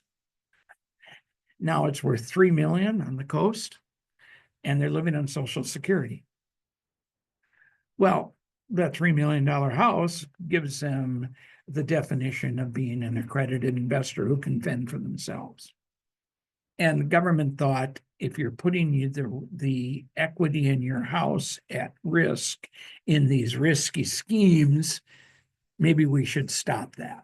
So they came on, Dodd-Frank came along and said, well, we're going to exclude the value of the primary residence. And so there are a couple rules on that. That seems to make some sense, okay? And what it did is it took the percentage and cut the percentage of accredited households in half. And they thought that was a good idea. Now, we're now 2026. 2020, what happened is Congress decided, well, you know, we're trying to promote, there's a fine line. We're trying to promote capital formation because this is where all the businesses get their money, but we want to protect investors and need protection. So we can maybe expand the definition of accredited investors, people who can fend for themselves. Okay, so the first thing they did is they said, if you have a license, a 7, a 65, or an 82 in the world of securities sales, we don't care how much money you have, you're vetted, you're trained, you're a professional, you know what's going on because you're in the industry, we're going to call you accredited. Cool. Now, there are people out there who say, oh my gosh, look at what they've done. They've said if you pass a test, you're accredited. And some of you might have heard that. And typically it's the Series 65 test. Well, that isn't what it says. It doesn't say when you pass a test for some of these, it says licensed professionals. So people who go to research, can I take a test for 65, which is the easiest test, find out that that doesn't help because now you pass the test, but you're not a licensed professional. So basically, the problem is you've got to be a securities licensee and have one of those three to be considered accredited. So it isn't what people think, and people still think that the SEC is going to come up with some test that is going to test whether you're accredited or not. And I go to enough SEC conferences to tell you that the SEC doesn't want to be in the business of testing. They don't want to come out with the test and then have companies start a business of how to help you pass the test. And then what test does an accredited investor need if they're going to invest in single tenant retail as opposed to banks and opposed to Bitcoin? What type of test do we need? So it's practically, according to the SEC, and I was just there in March, that's not going to happen. But you can become a licensed professional and you're accredited. Cool. Then the thing that we find the most beneficial is spousal equivalency. There are all sorts of households in the United States where the people aren't married, but they live in a household and they live together. And so what they say, if you're a spousal equivalency, we're going to add your assets to meet the $1 million network. And you don't have to be married filing jointly to reach the $300,000. Two people who are living together in a household who both make $160,000 have 320, and they can be treated as accredited even if they're not married. That's one that we use a lot. And then they clarified that your IRA or your 401k or a family office who has assets worth more than 5 million, that entity is accredited. It was not clear what they meant by entities with more than assets, with assets of more than 5 million. But now we know if our firm, we have a 401k plan.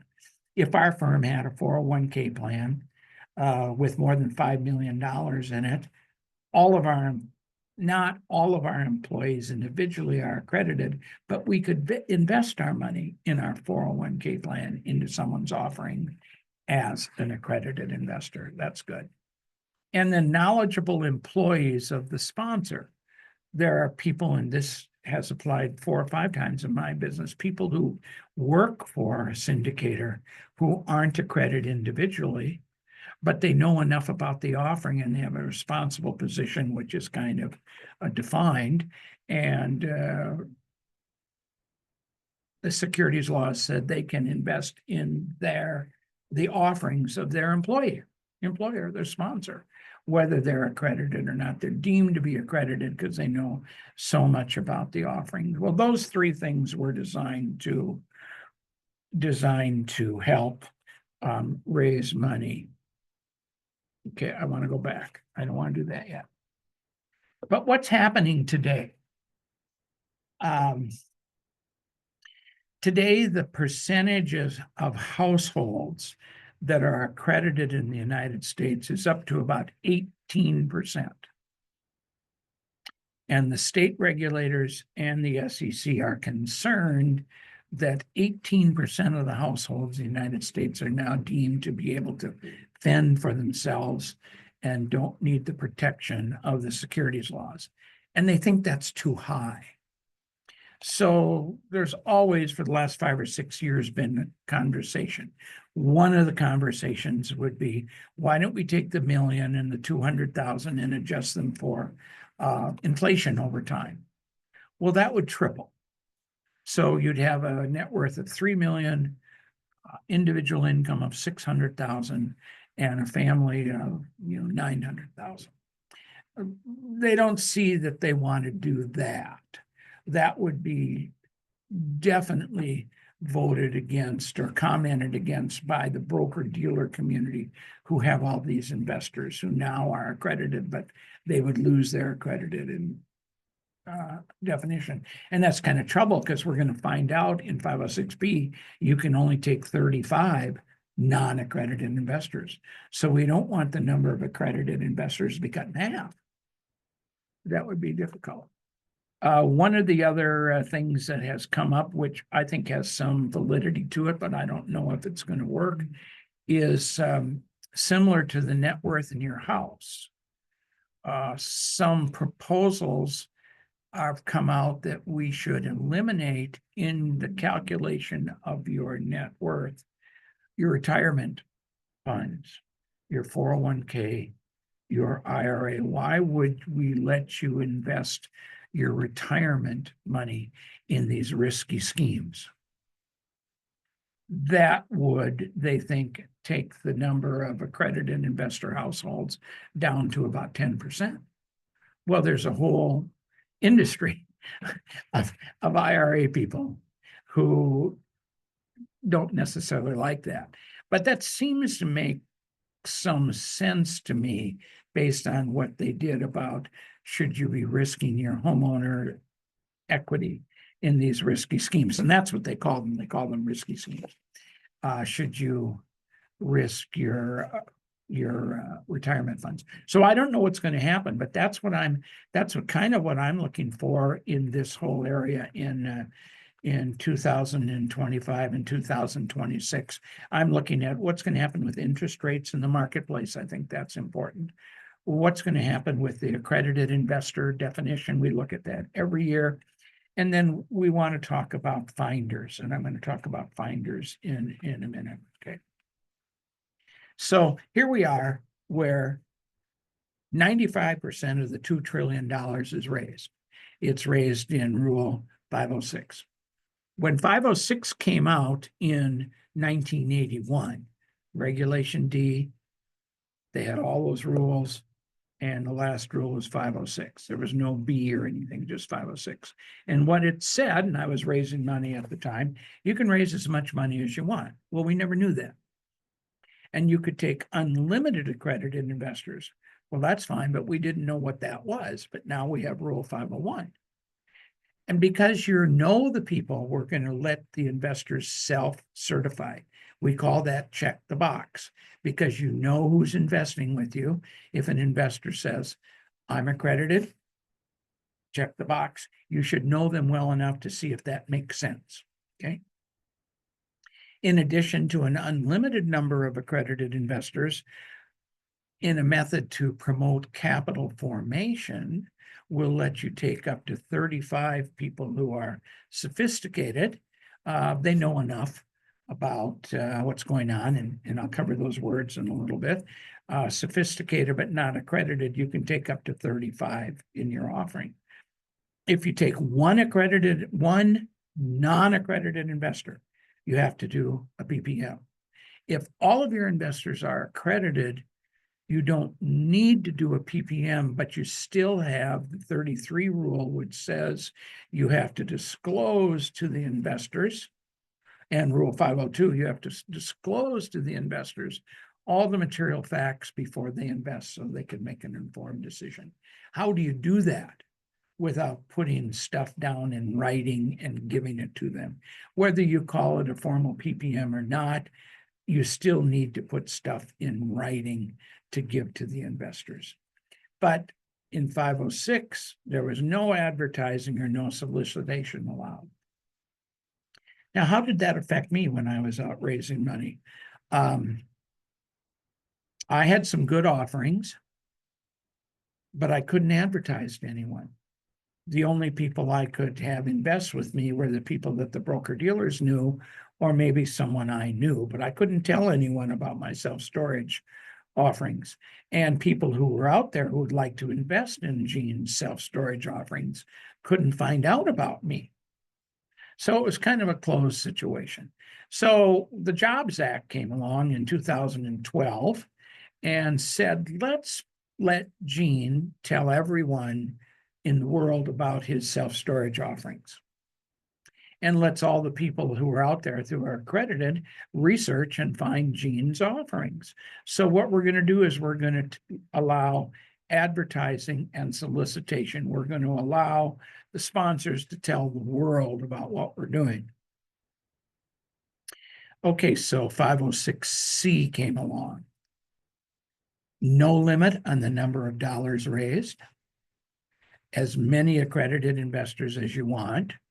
But since you don't know them, you have to take steps to be reasonably assured that they're accredited. And what that typically means is we have to go to a third party. We have to go to the investor's CPA and have them sign a note that to their knowledge, the investor's accredited, or there are websites that do that for you. Some third party is going to have to take a look at the investor's net worth and income to determine if they're accredited. If Jonathan were here, he'd tell you the story. When I hired him, he had been working for an offering company that did 506C offerings, and that's what he was in charge of. And he had one guy who stated his income, his net worth was built in his collection of Rolex watches. So Jonathan he had to go and physically look at the watches, take the security numbers, the registration numbers, and to go to some third-party document, I guess, and find out what a watch like that was worth. and another one had a collection of antique cars. Okay, so you can imagine that's kind of time consuming. But anyhow, that's what you have to do. So no sophisticated investors. Now, I have on here a PPM is required. Technically, in a 506C offering where everyone is accredited, you don't need a PPM. But I still say you need to tell everyone all the facts. Now, I've done one or two 506C offerings where there are only 3 investors. And that's exactly how many there were. And these 3 investors weren't necessarily known to the sponsor when they started their offering. But now they are, and they're willing to invest. And there's enough information on the offering that you really didn't need to do a private placement listing all the risks and all the conflicts, because the people were smart enough and they had a relationship with the sponsor that would allow them to ask questions and get their answers. But other than that, in our firm, we're going to do a PPM. Now, the PPM is going to be shorter, less detailed than on 506B, because if there's one non-accredited investor, we have to write a little more detailed PPM. So PPM, I'm going to say, is recommended. Advertising and solicitation is allowed. Now, what do we know? We know that $2 trillion of the 3 is in Reg D. And I told you that 95% of the 2 trillion is in 506B. In fact, the SEC says that over 90% of the 506B offerings, according to the Form D that's formed, don't take any sophisticated investors. They're totally driven by accredited investors. That's because 18% of the households in the United States are now accredited. You don't have to go very far to find accredited investors to invest in your deal. Now they're smart, they can fend for themselves. That gives you a little leeway on what your disclosures are, what your documents look like. And my most prolific client has done 164 offerings with me since 2014. They're all 506B. They're all between $5 and $10 million raise, and he's never taken a sophisticated investor, and he doesn't advertise. He has a stable of constant repeat investors, and it's an easy deal. So only 5% of the 2 trillion then is done in 506C, and that number has gone down every year. When 506C came out, everyone thought that was terrific. Let's do a 506C. And what we all learned is very few people are going to send you a $50,000 check if they don't know you and if you don't have a track record. So jumping into 506C as a beginning syndicator sounds great, but it's a difficult money raise. There are reasons to do it. You can meet a lot of people and put them in your database, and then on the next offering, you can do 506B because your database is bigger. There are reasons to do that. We can do an offering that is structured to be 506B to start with. Let's raise as much money as we can, but maybe we run out of money raising capabilities, or maybe we have our 35 sophisticated investors and we can't raise any more. We can switch that offering internally to a 506C. The PPM has to say that. The operating agreement has to say it, and we have to file a new Form D with the SEC, tell them that now, from now on, we're going 506C and we can advertise. You can do that. And that is somewhat of a strategy sometime, once again, just maybe to spread the word about what you're doing and get new people for your database. But that's where you're going to be. So generally, if you call me and say, I'm going to raise money from 5 to 10 people, I don't want it to be a syndication. I'm going to tell you it is.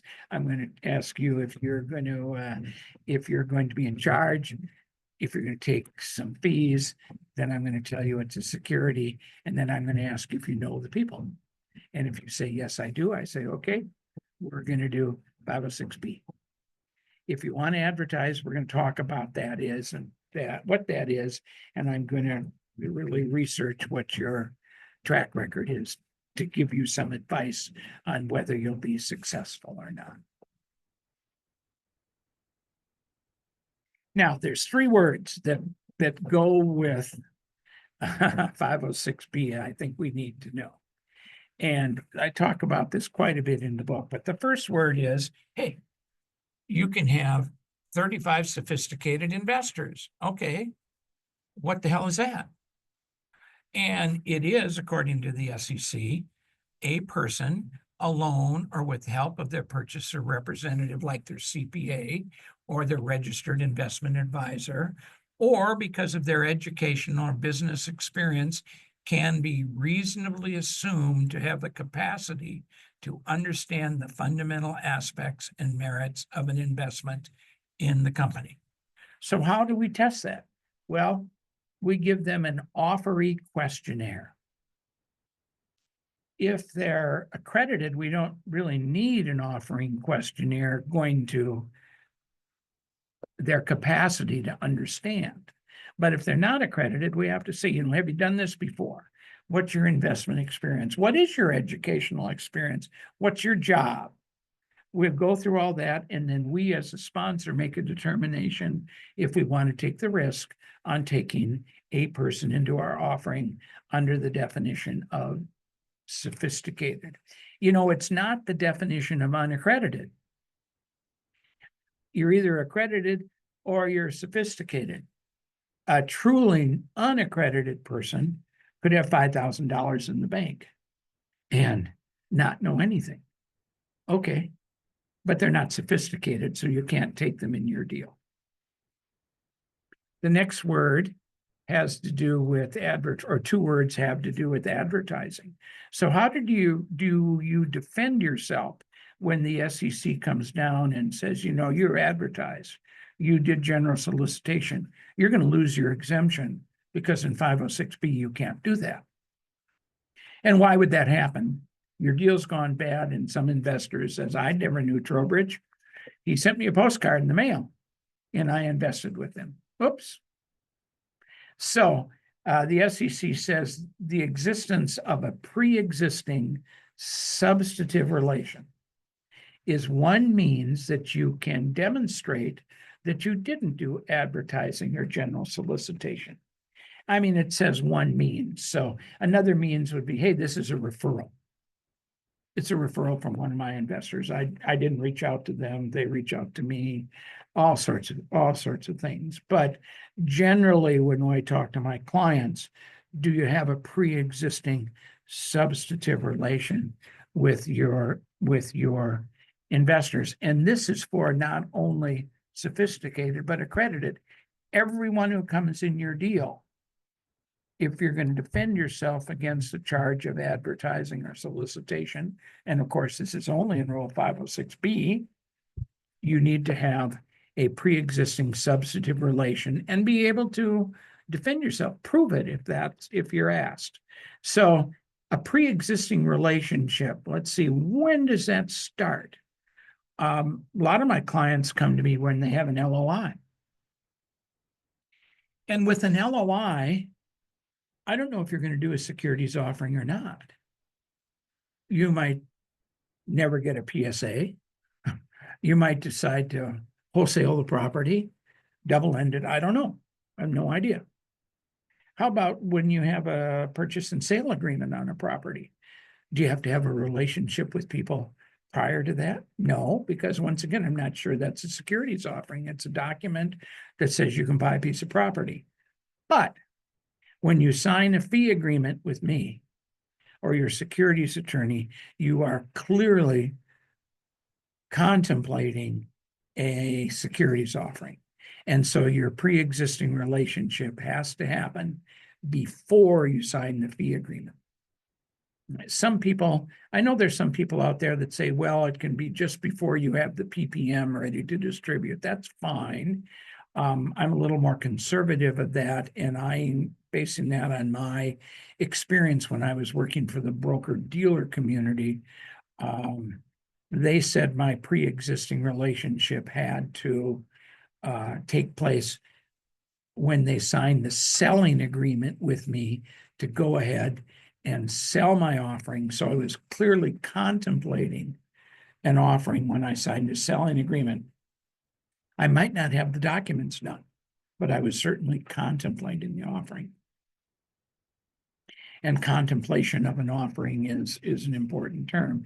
So pre-existing is important. How can you prove that you had that investor in your database prior to signing the fee agreement with me? And just having an email address in the database isn't enough. It's pre-existing and substantive. And what is that? Well, that's if you have sufficient information to evaluate and do in fact evaluate a prospective offeree's financial circumstances and sophistication in determining his or her status as an accredited or sophisticated investor. Okay. So you have to know something about the person. And that would make sense because you're not advertising for anyone. Your people are people that you knew ahead of time. And have you asked them any questions? Where have you invested? Are you accredited? Are there things like that? I guess you would use a questionnaire on your investors beforehand to see if they're going to qualify as having a substantive relation. We're not doing certified financial planning. We're just trying to figure out if you know enough about the person to make a decision that they can invest with you.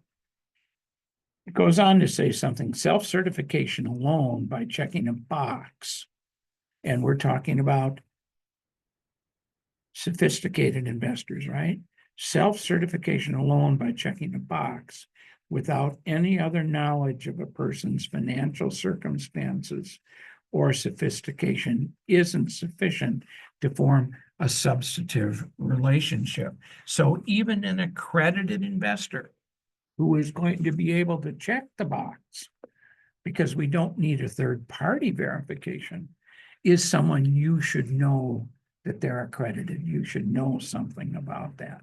So those are important words: sophisticated, pre-existing, and substantive, and they all go with Rule 506B. Now, when we do a PPM, it's really the story of the document. It's not a contract with anyone, it's a story. Here's where you make your disclosures according to Rule 502. We have to tell people about what is the business, what are the offering terms, we're going to raise 5 million or 10 million, what are the risks, what are the conflicts of interest, who can invest, what are the suitability standards, is this a 506C offering with only accredited investors, is this a 506B offering, and you have to be sophisticated. I know some people, I've done some offerings where the minimum investment is $500,000.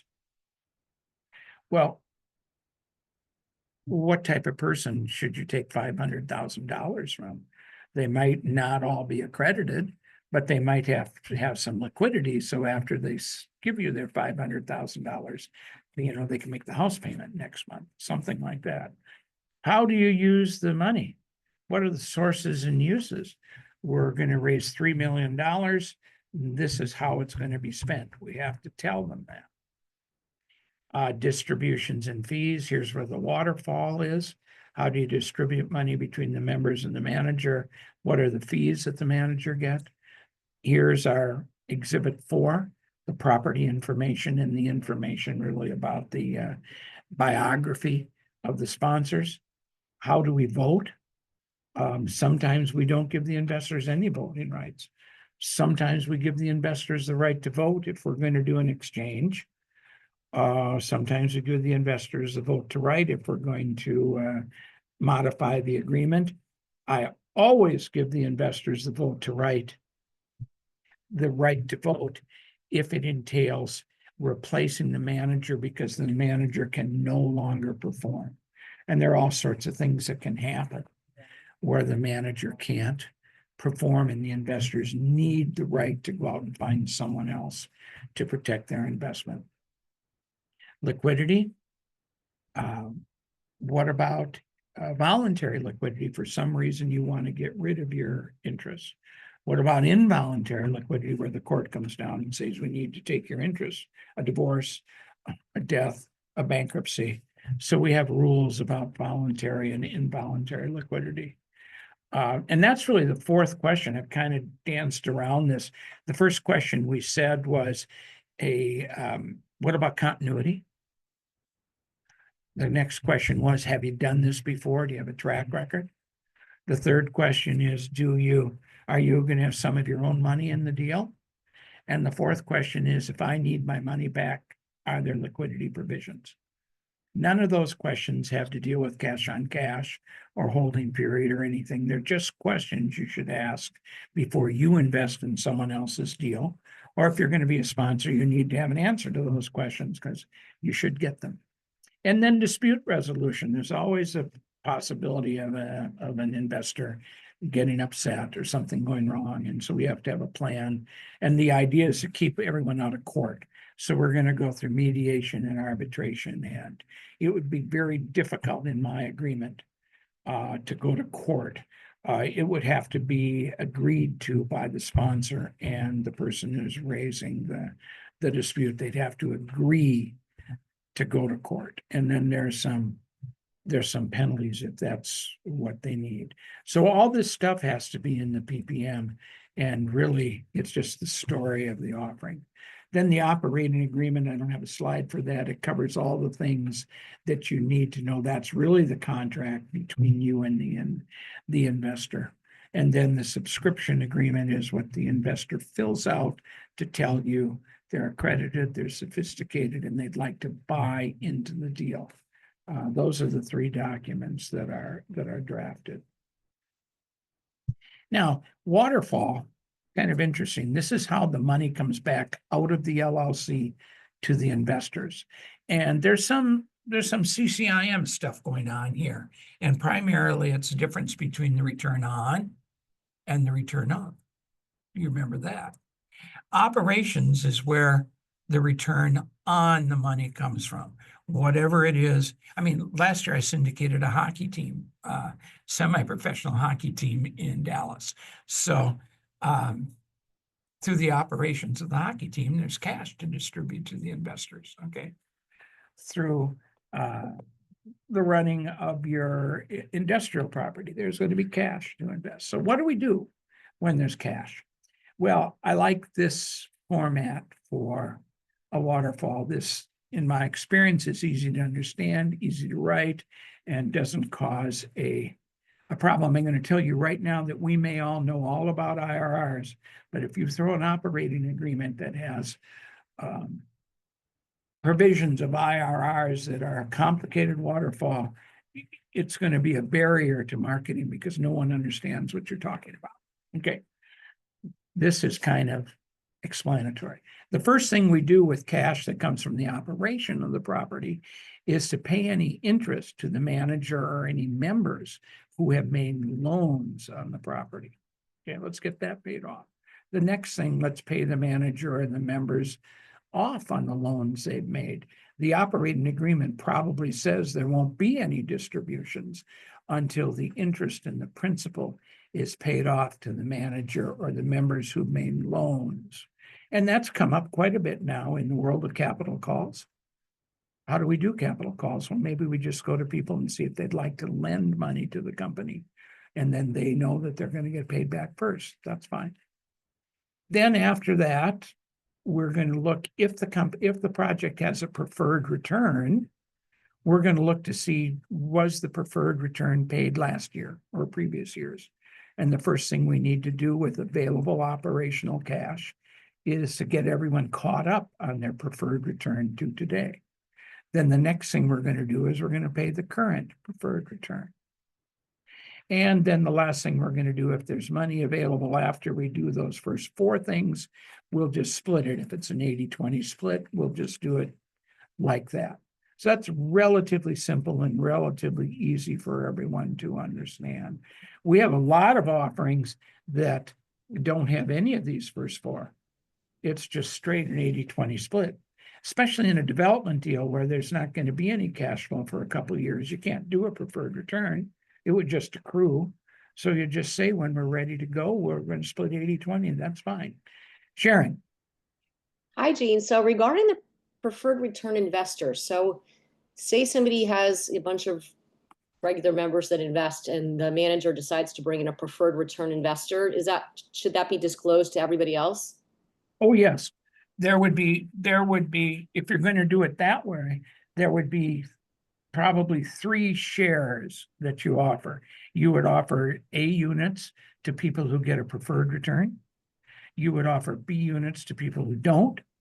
And then the C units is probably yours as the manager. There can't be any side letters. There can't be anything hidden. Everyone needs to know everything. Thank you. So generally, it's a preferred return for everyone, to tell you the truth. Sometimes your plan would work if we say, okay, anyone who invests more than $1 million, we're going to give a preferred return to, where the minimum investment for everyone else is 100,000. Okay. Everyone who comes in during the first 30 days, we're going to give a preferred return for 6 months to incentivize them to come in. There has to be some reason. And then you can do all that, sure. Okay. Now that's all from operations. Now here comes capital transactions. What happens on a capital transaction is you're actually giving people a return of their money. The property's gone up in value. The mortgage has gone down. You refinance, you give people a return of their money. The property sells, you give people a return of their money. And on that, what we need to do is, the first thing we need to do on one of those capital transactions is we need to give the people their money back. A total return of their money as far as it goes. If after they get all their money back, if in fact there are some arrearages and preferred returns we haven't paid yet, now we pay them. And then if there's still money left, we distribute according to the splits. The real issue here is the order in which we do these first things. A preferred return is something that is earned through operations. It's the return on your money. A refinance or a sale is a return of your money. If you switch these two around and say, the first thing I'm going to do with the refinancing proceed is I'm going to pay you the preferred return I haven't paid you. Well, there you're using the return of their money to give them what's supposed to be a return on their money. That's fraudulent. You can't do that. If you do it that way, there's a possibility, if the arrearages are so great, you've spent so much money giving people their arrearages on their preferred return, then when it's time to give them the return of their capital, you don't have it. You don't have enough money. And people want the return of their capital more than they want the return on their capital. So stay out of trouble and give people their money back first. So typically in a refinance, you're just giving them their money back because you're not going to refinance to get all of your money out. Fine. Now that you've refinanced, you have a smaller amount in there.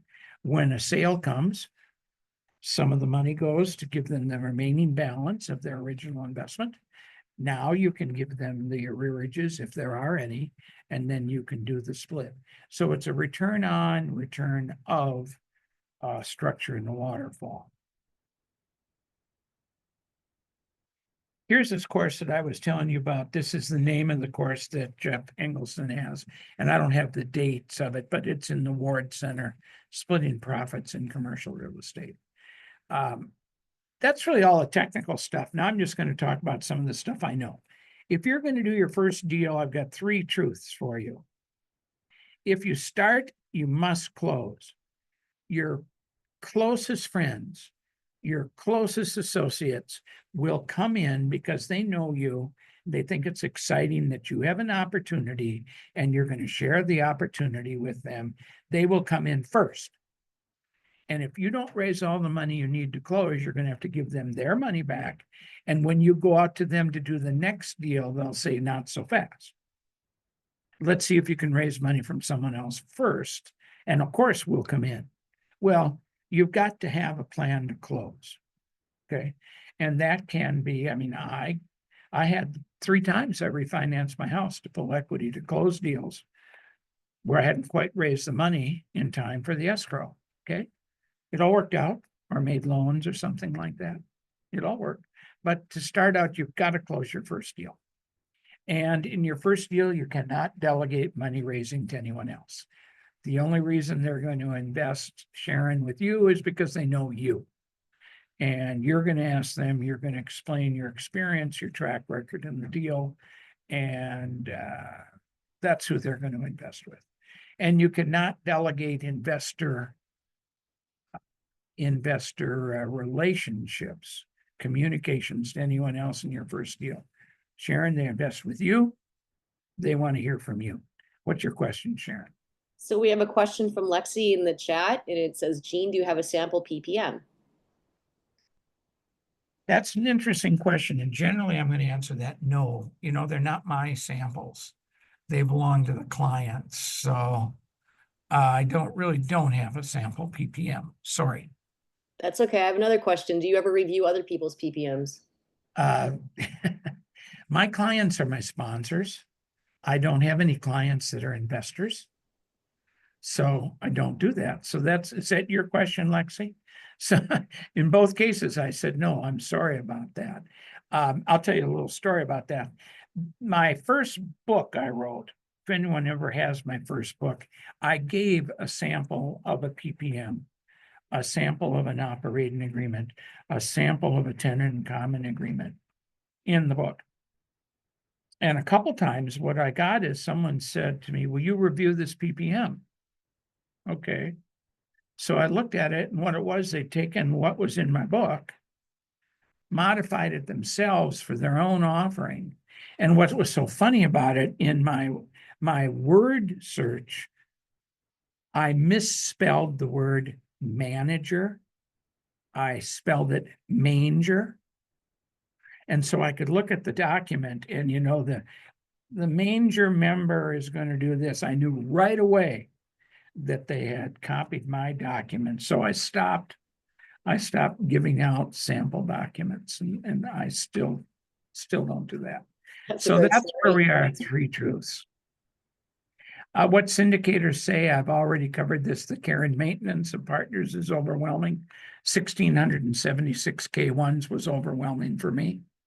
I said, there must be another way I can be in this business rather than continuing on, because I would have had to increase my staff size, probably move into bigger offices. And I just thought I'd done enough and I'd done well enough. I thought I'd do something else. So kind of as a midlife crisis, I went to law school. Okay.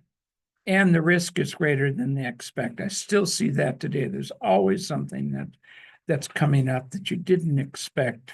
And isn't that, you know, I'm not being political, but isn't that with the president of the United States? Every president comes into office, and somewhere along the line, someone blows up a building, someone develops a disease that no one expects. You know, it's just life. Risk comes when you least expect it. The big mistakes I've seen going on is, first of all, not having enough time to raise money. I think in your first deal, hopefully you come to me with a purchase and sale agreement that gives you 90 days to close. Now, sometimes in the market, you can't get 90 days and you have to go to 60. Okay, then we have to get started and we have to do a little faster, and maybe you negotiate a chance to extend. But I think it's going to take about 30 days for you to get your loan and for me to get your paperwork done. And it's going to take you about 30 days to collect the checks. Not everyone is going to have their money with them even though they've told you they're going to invest, but people have daughters who get married and people go on vacations and there are things that happen. So I think you need 30 days to really raise your money. So 60 days goes just like that. So it'd be great if you had some ability. And the market will dictate. Sometimes, you're out there competing against people who have 1031 exchange money and all cash. So sometimes the deal just can't work to give you enough time. Taking investors' money before the investment LLC bank account is open. Where are you going to put it? Put it in your bank, take a check, put it in the drawer of your desk. No. You take the money and it goes into a bank account. That's why we need to get your documents done as soon as possible. The first thing we'll do is form the LLC for you. And with those documents, sometimes you can go to the bank and get your bank account open. Sometime the bank wants to see an operating agreement. We can give you a standard one and then come back and modify it just so you can get your bank account open.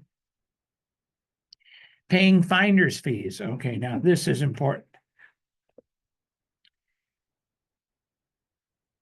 You have to have a securities license to sell someone else's securities. You don't need a securities license if you're inside the manager box because you're called an issuer for sale by owner, okay? You don't need a securities license.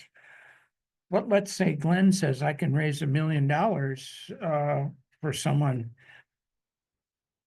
to buy your securities, and I want to get paid. Well, if Glenn isn't in the manager box, he can't do that. The rule is there can be no deal structure compensation paid to anyone who isn't a securities licensee. And deal structure compensation, however you call it, is commission. Okay, so you can't do that. So what about a finder? Well, before I get to that, what are some of the things I could do with Glenn if he's going to raise $1 million? Well, number one, I could bring him into the manager box. If I make him a member of the manager, and there's some rules that go on with that, I could probably give him a share. Let's say it's an 80-20 deal, and he says he's going to raise some money. And whether he does or doesn't, I'm going to give him 20% of the 20. Okay.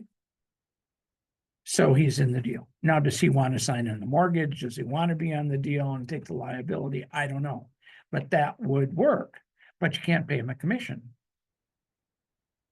His compensation, his shares can't be dependent upon how much money he raises. And he has to have a job. He has to do something other than that. And generally, we put that person in charge of investor relations. So they and the sponsor write all the communication to the investors because he has some investors he needs to communicate with. But just simple finder. There was a court case, and I'm trying to think of the entertainer. Right now, I forget. I don't think it was Neil Sedeka, but it was something like that a long time ago, who wanted to tell his friends that they could invest in the Ottawa Senators hockey team, who was in the business of raising money and didn't have a securities license. So he went to the SEC and says, what if I do this? Will I be in violation? And they said, no, you won't be in violation if all you do is give the sponsor a list of names. And your list of names, they have to be accredited investor. And you don't tell them anything about the deal. You don't go over the PPM with them. You don't do anything, and you only do it for this one deal. And the SEC said that's fine. So that's a finder, and that's still kind of the rules today. No compensation, no anything. When President Trump was in office first, he proposed a finder's fee regiment that would allow people to introduce investors to a sponsor and not really do anything more than that and get paid a finder's fee. And that was not voted on positively by Congress. So that is not the rule. The only rule today is possibly going back to that one no action letter and doing exactly what it says. And so why would you do that? I don't know. So don't pay a finder's fee to anyone who does not have a securities license. If Glenn wants to bring in 10 people with $1 million, he's going to go form his own LLC, his own PPM. What we're going to do, we're going to invest in Gene's deal. Here's our operating agreement. Here's our subscription agreement. And then he comes in and his LLC becomes an investor in my deal. I send him one check.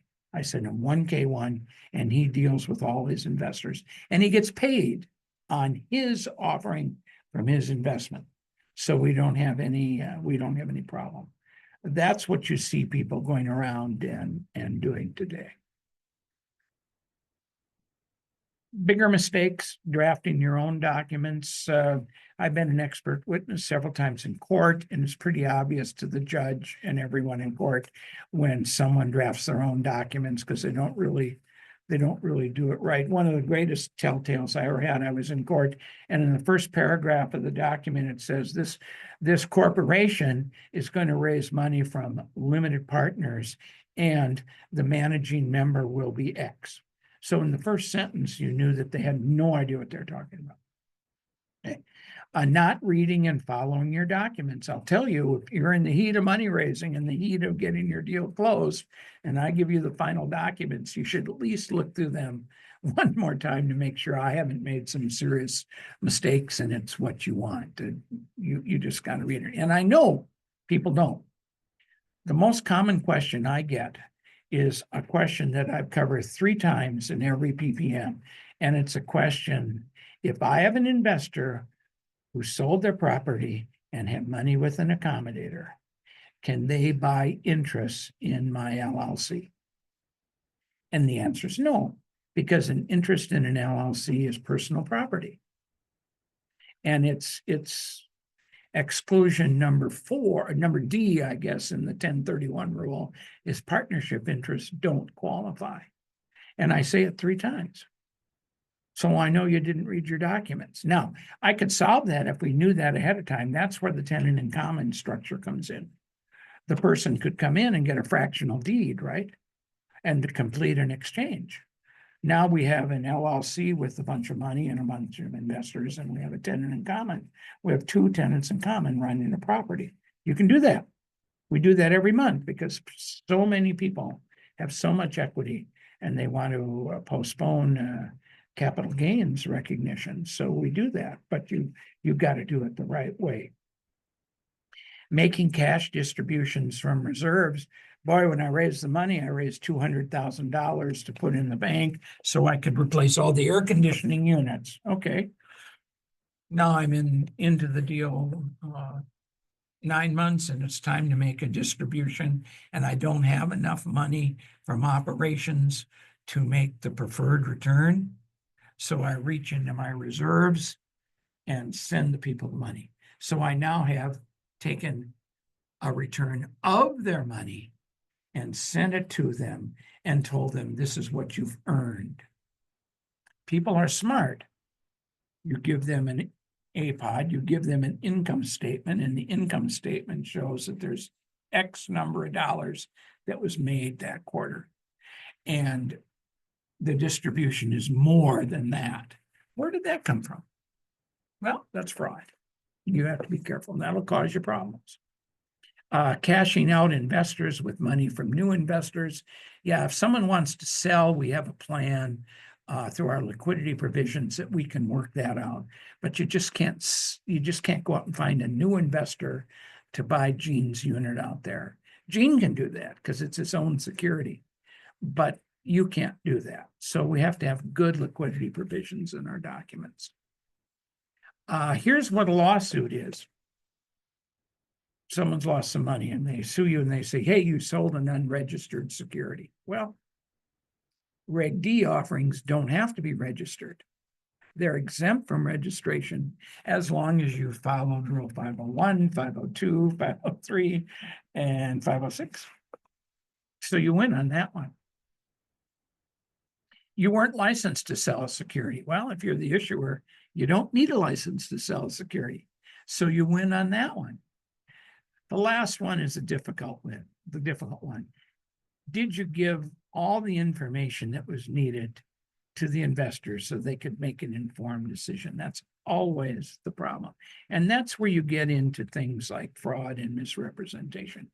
If I tell the investor that everything is okay environmentally on this property, nothing to worry about, but I know in my heart that there's some little animal running across the yard that might cause trouble. Okay, so if I had told them there was an animal running across the property, they wouldn't invest. So I'm going to keep that to myself and tell them everything is fine. That's fraudulent. Okay, so you have to be careful. Sometimes there's a misrepresentation that you don't know about and you're not expected to know about. And one of the magical things about the securities law is the courts have determined that a simple misrepresentation is not actionable. You can't sue someone for a simple unintentional misrepresentation. That's cool. But if it's intentional, it probably is made with the intent of getting some action from an investor or not having them take some action, but you know what you're doing, that's going to be actionable. And that's where the problems lie. So what should you do if you're going to go out and go out Tuesday after Memorial Day and do your first deal? The first thing I think you should do is find a partner. We've got to solve this continuity issue. Number one, you're probably busy. You probably have plenty to do. There's someone out there who is busy and has plenty to do and maybe doesn't want to do this by themselves.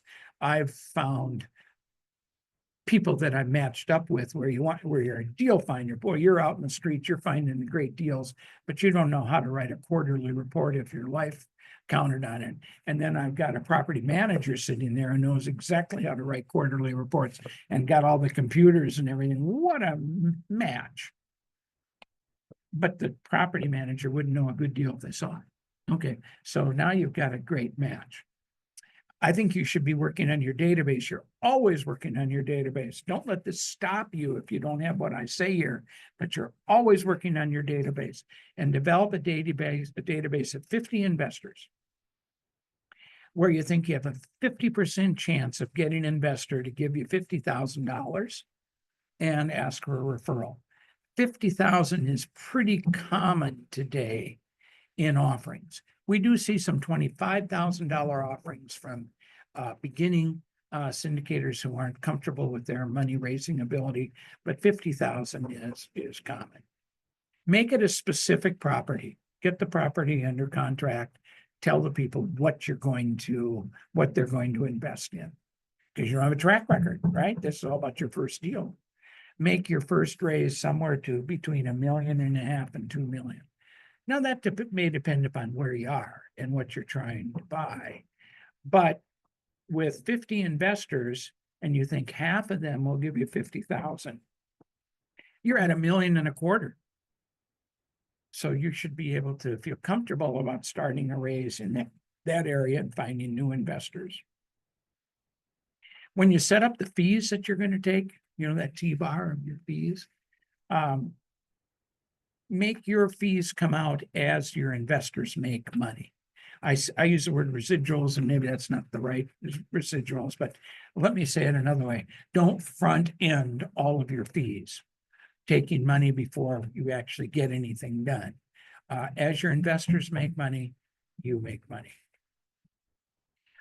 Give yourself 6 months to complete your first deal.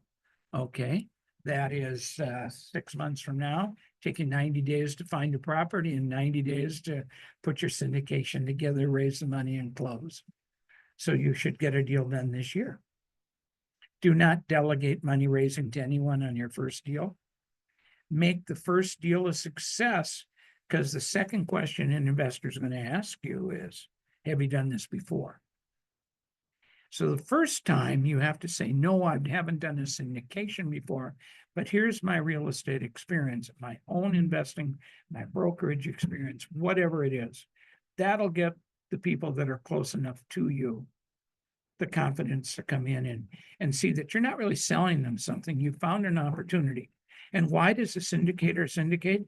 Because they don't have enough money to do all the real estate deals they want to do themselves. So they want to go out and find other people to share in the opportunities. Okay. So make the first deal a success. So if they ask you if you've done it before, you say, sure, even if it's just once. Yes, you have. What have you done? You put together a plan, you found a property, you've raised the money, you've closed, and you're operating the property. You have a track record. You don't have to worry about if it hasn't sold yet. No one cares about that. But have you done everything to put yourself in the business? Don't quit your day job on these couple deals that we're going to do to start with. They're not going to be that much money. So you've got to continue to do what you're doing, making a living eventually. Probably took me 2 years to totally give up my brokerage business. And then run your syndication as a business, not a side venture. This is really a business. And why is it a business? It's because you have everyone else's money. I think they want you to manage their money in a business-like way. So that's what I think you should do. The variation on there is depending upon, maybe if you only want $25,000, then maybe you need to get 100 investors. Maybe you think you need $5 million to do your first deal. Well, that's going to change. Maybe you need $100,000 from investors. This will all depend. But even in California, I think you can probably find a property to syndicate to with $2 million in the raise. First property I ever did was $70,000.